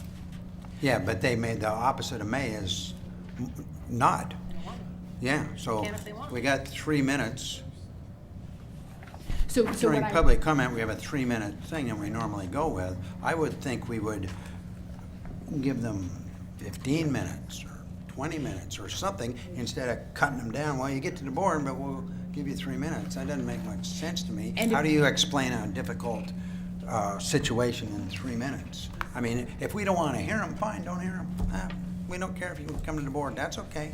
That's fine, if that's what we want to do. That's not what I want to do. I want to have a public process, a complaint process that has fidelity to it. That you come through and when you're all done, you felt you were treated fairly. And if you get 3 minutes in the middle of a public meeting, you're not going to feel that you're treated fairly. So I'd love to see that changed, but I don't know what other people think. I have several other things in here that I want to comment to. Okay, the working days of which they talk about in here, it becomes a problem if you say you file your complaint on the Friday before Christmas vacation. Then that principal has 10 calendar days to get it back. So he needs to work with that and draw people together on Christmas vacation and stuff to meet the timeline. So I suggest that we change calendar days to working days. That would be one of my suggestions. Back in this section on additional. Do you want her to respond at all to your? Oh, did she want to questions? respond? Okay. So I'm happy to. I think that you can either interpret these days as calendar days throughout or business days throughout. I think it would be confusing to have some be business days and some be calendar days. Right, exactly. I did talk to the Oregon Department of Education about this because it's not prescribed clearly in the rules. They use calendar days, and we chose calendar days because that allows the process to move more expeditiously. If you change these timelines into business days, that does extend the process fairly significantly. It's okay if we have, so we're going to ask our principals to work during Christmas vacation to get this done in 10 calendar days, if we're going to actually meet what it says. So I Correct? think, so I think that if we had a situation like that we would try and work with the complainant to, and that's also in step 1, that's in the informal process, which is less mandated. But you're right, I should probably add language in there that if it's around a holiday or extended We've got period of summer school vacation, closure, too. that we would amend those days, so that's a Come great in July suggestion. 1st and Mhm. suggest that they have It's a a great complaint, suggestion. Yeah. and the principals in the Caribbean. Yeah, the timelines will be Better get extended his rear if back it's here, around her rear a, back here quick right, if they're school going to do it closure. within 10 days. Okay, so that Thank needs to you. be clarified, I think, personally. Point of order, I just want to be clear on whether are we still proceeding with our first reading tonight? Because Well, a lot of it, the idea is that we'll go ahead with the first reading and add in the amended pieces to that. Okay, so like this is one that I thought we'd already heard some feedback saying it should be. So what I'm understanding the board, or at least Director Buell saying now, I'm is just that adding we in. should use we should use calendar days, but we should include a provision that if the complaint is School filed around an extended period of school closure, that the timelines may be modified. I don't think that's the kind of substantial change that would require us to not move forward with the first reading tonight. So I definitely want us to keep this moving forward. Okay.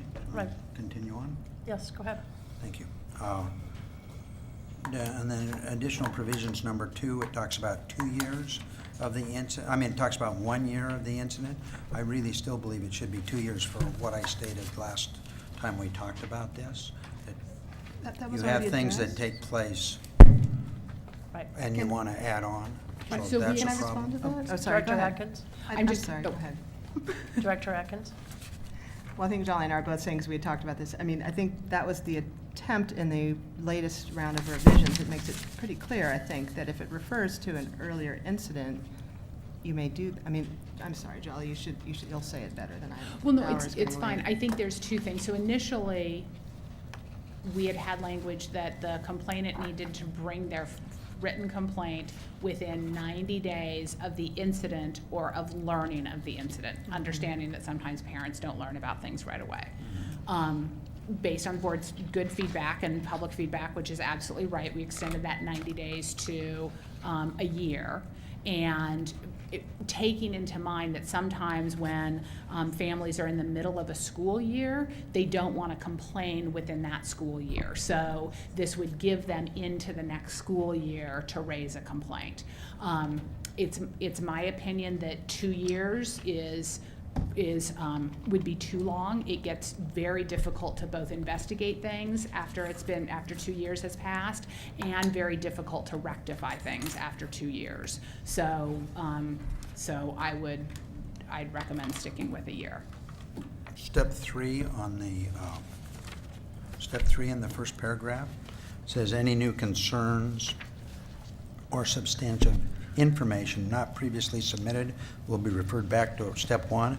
I suggest we eliminate substantive information because, hey, information that has to do with it should be considered. I don't see why it would make it. New concerns, yeah, you go back to step 1, but if you just have, you find out, for instance, as I talked about, the teacher slapped your kid, and then you find out that the teacher slapped another kid. That should be in here. If that, we're saying, oh, go back and start over if you find out that your kid's teacher slapped somebody else. So a couple of thoughts. First of all, if the complaint really is about a teacher slapping a child, which does not happen. Want me to give you a different example and give you a I different... think that give you a could be different good, because even example I don't that'll want to come- use that it'd example. be identical to But that, if it was yeah. that example, One at a then time. to Director One at a Regan's time. point, we would not be walking through this process. We would be addressing that extremely rapidly.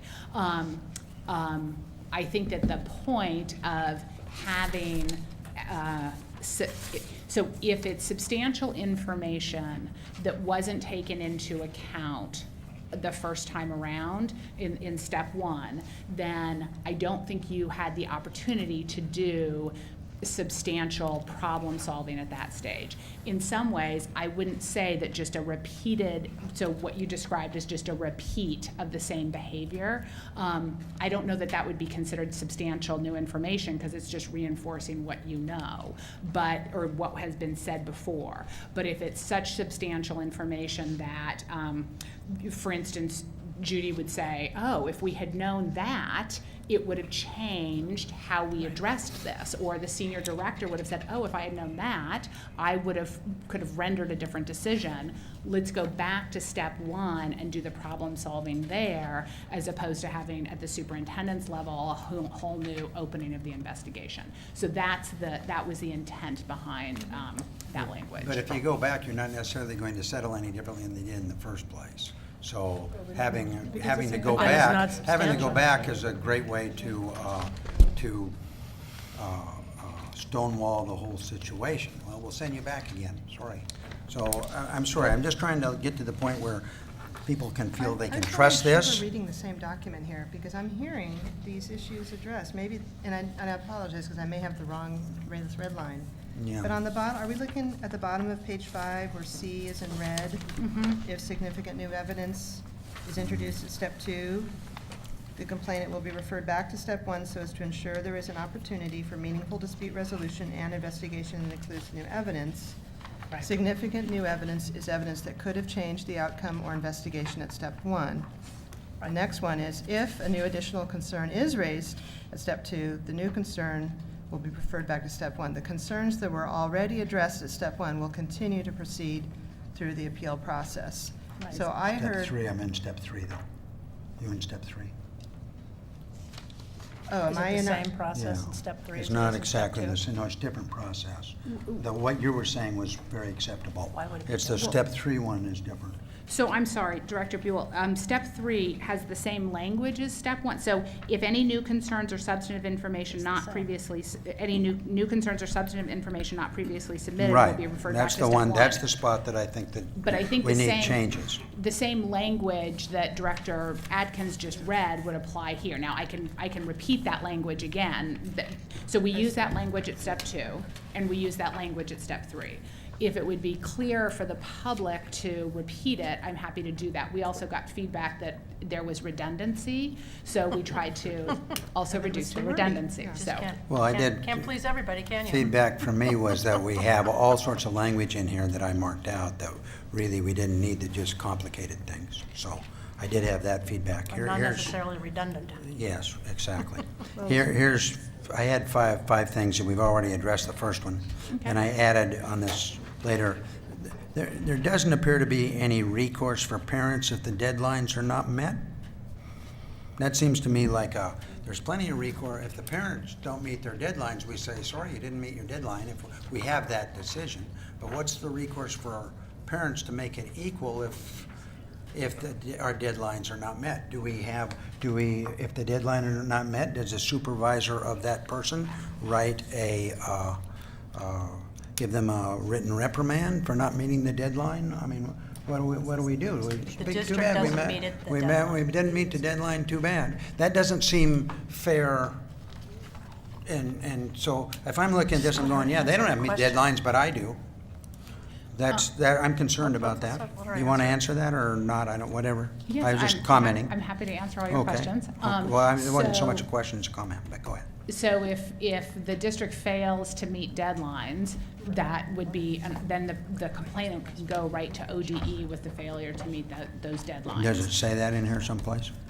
So it doesn't just outline, it doesn't outline every possible potential failure in here. I have not said that at each stage, if there's if there's failure, what addresses that failure. So, I think that people Nothing now, know right, that- in this?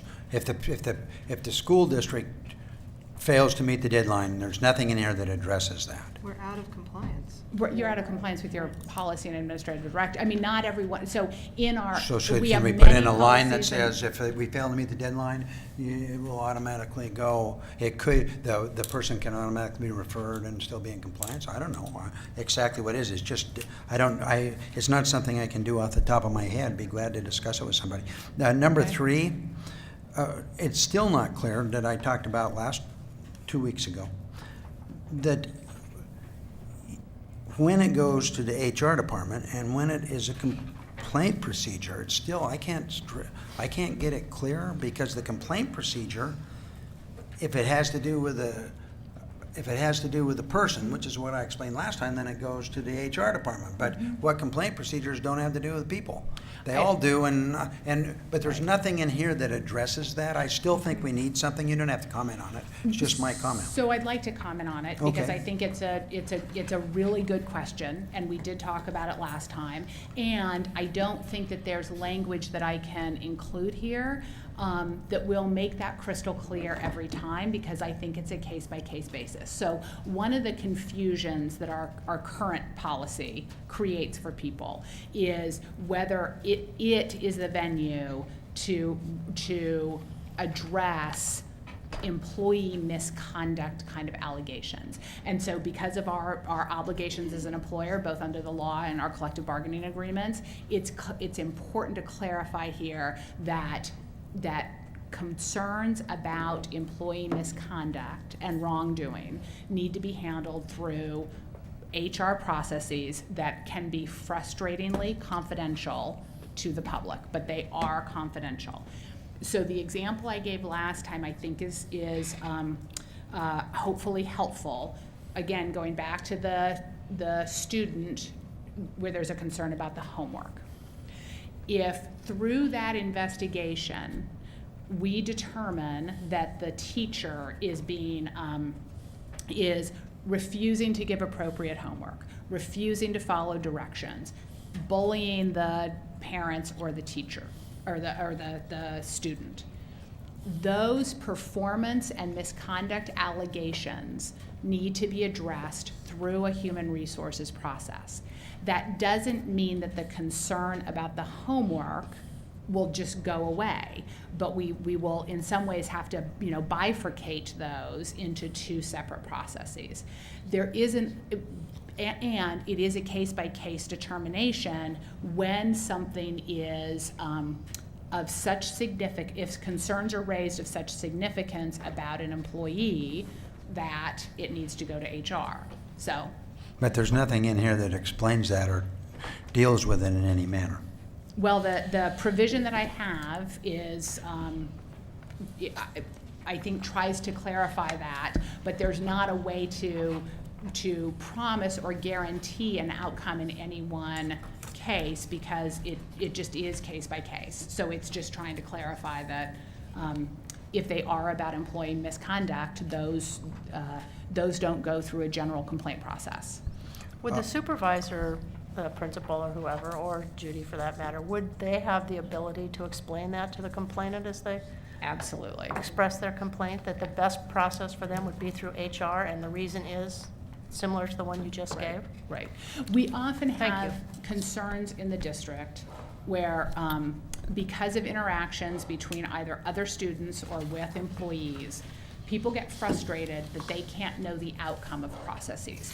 So that kid hit my kid, and then that kid was back in school 2 days later. What was his discipline, and why didn't he get more? And what? We can't share information about that student with you, just like we wouldn't share information about your student with other families. We know that's frustrating. I can imagine as a mother that being really frustrating, but those are confidentiality laws that we have to respect. It's the same thing with our employees. People can't always know the outcome of our disciplinary processes or our performance management processes with our employees. It's frustrating, but it's the law and it's right. It should be the law. So maybe we should have a little section that talks to that maybe in this, so people enter the complaint process with that fully in mind. That would be my suggestion. But then what does practices mean under additional provisions in section 1? The word practices? Just district, so things that are district-wide policies or practices. So for instance, how often we mow the grass is not in a formal board policy, but there's district-wide practices or guidelines about that. So. Okay. Now, and the last question I have is, it appears to be missing where we had, aren't we directed to have a response that does these 3 things under the law, clearly establishes the legal basis for the decision, findings of fact, conclusions of law? Are we, does the law say we have to have that? Because I don't see that in here. So thank you for that question. So the Oregon, the administrative rules that are generated by the Department of Education do have that provision. When I looked at that, that didn't make sense in terms of what kind of complaints come through school districts, especially the legal conclusions and conclusions of law. Because, for instance, again, taking the complaint about the homework, right? There's no law that applies to that. There's not an analysis of case law that's going to happen, and you're not going to have a senior director or a supervisor making conclusions of law around homework or grass or things that generate up out of school districts. So I called the Oregon Department of Education to ask about this, and they are looking into it.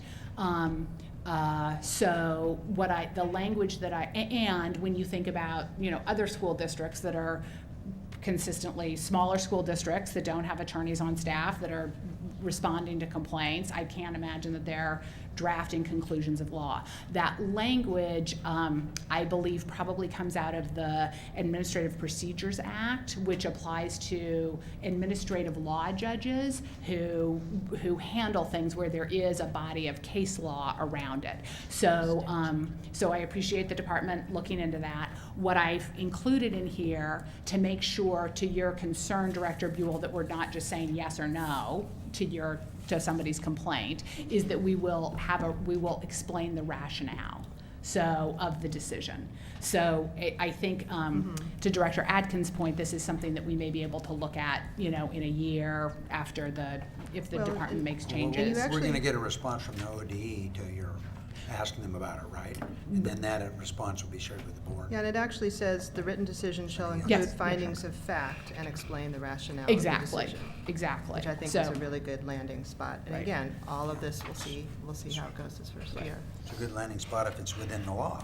If it's not within the law, then it's not a good landing spot. Okay. Anybody else? So could I ask one more question? This is the third draft of this that we're looking at. Yes. And did you have the Parent Coalition, which originally filed the complaint, look at this and get you feedback on this one yet? This has been shared with the Parents Coalition. It Yes. has been? Yes. Okay, good. They've sent us emails about it. Yeah. I didn't know if this draft had been shared with them. I knew that they'd gotten us feedback. I didn't know if this draft had been shared with them, so. I know that it was, I will double check on that. I know we've gotten feedback from No, groups, there's lots of so. opportunities still.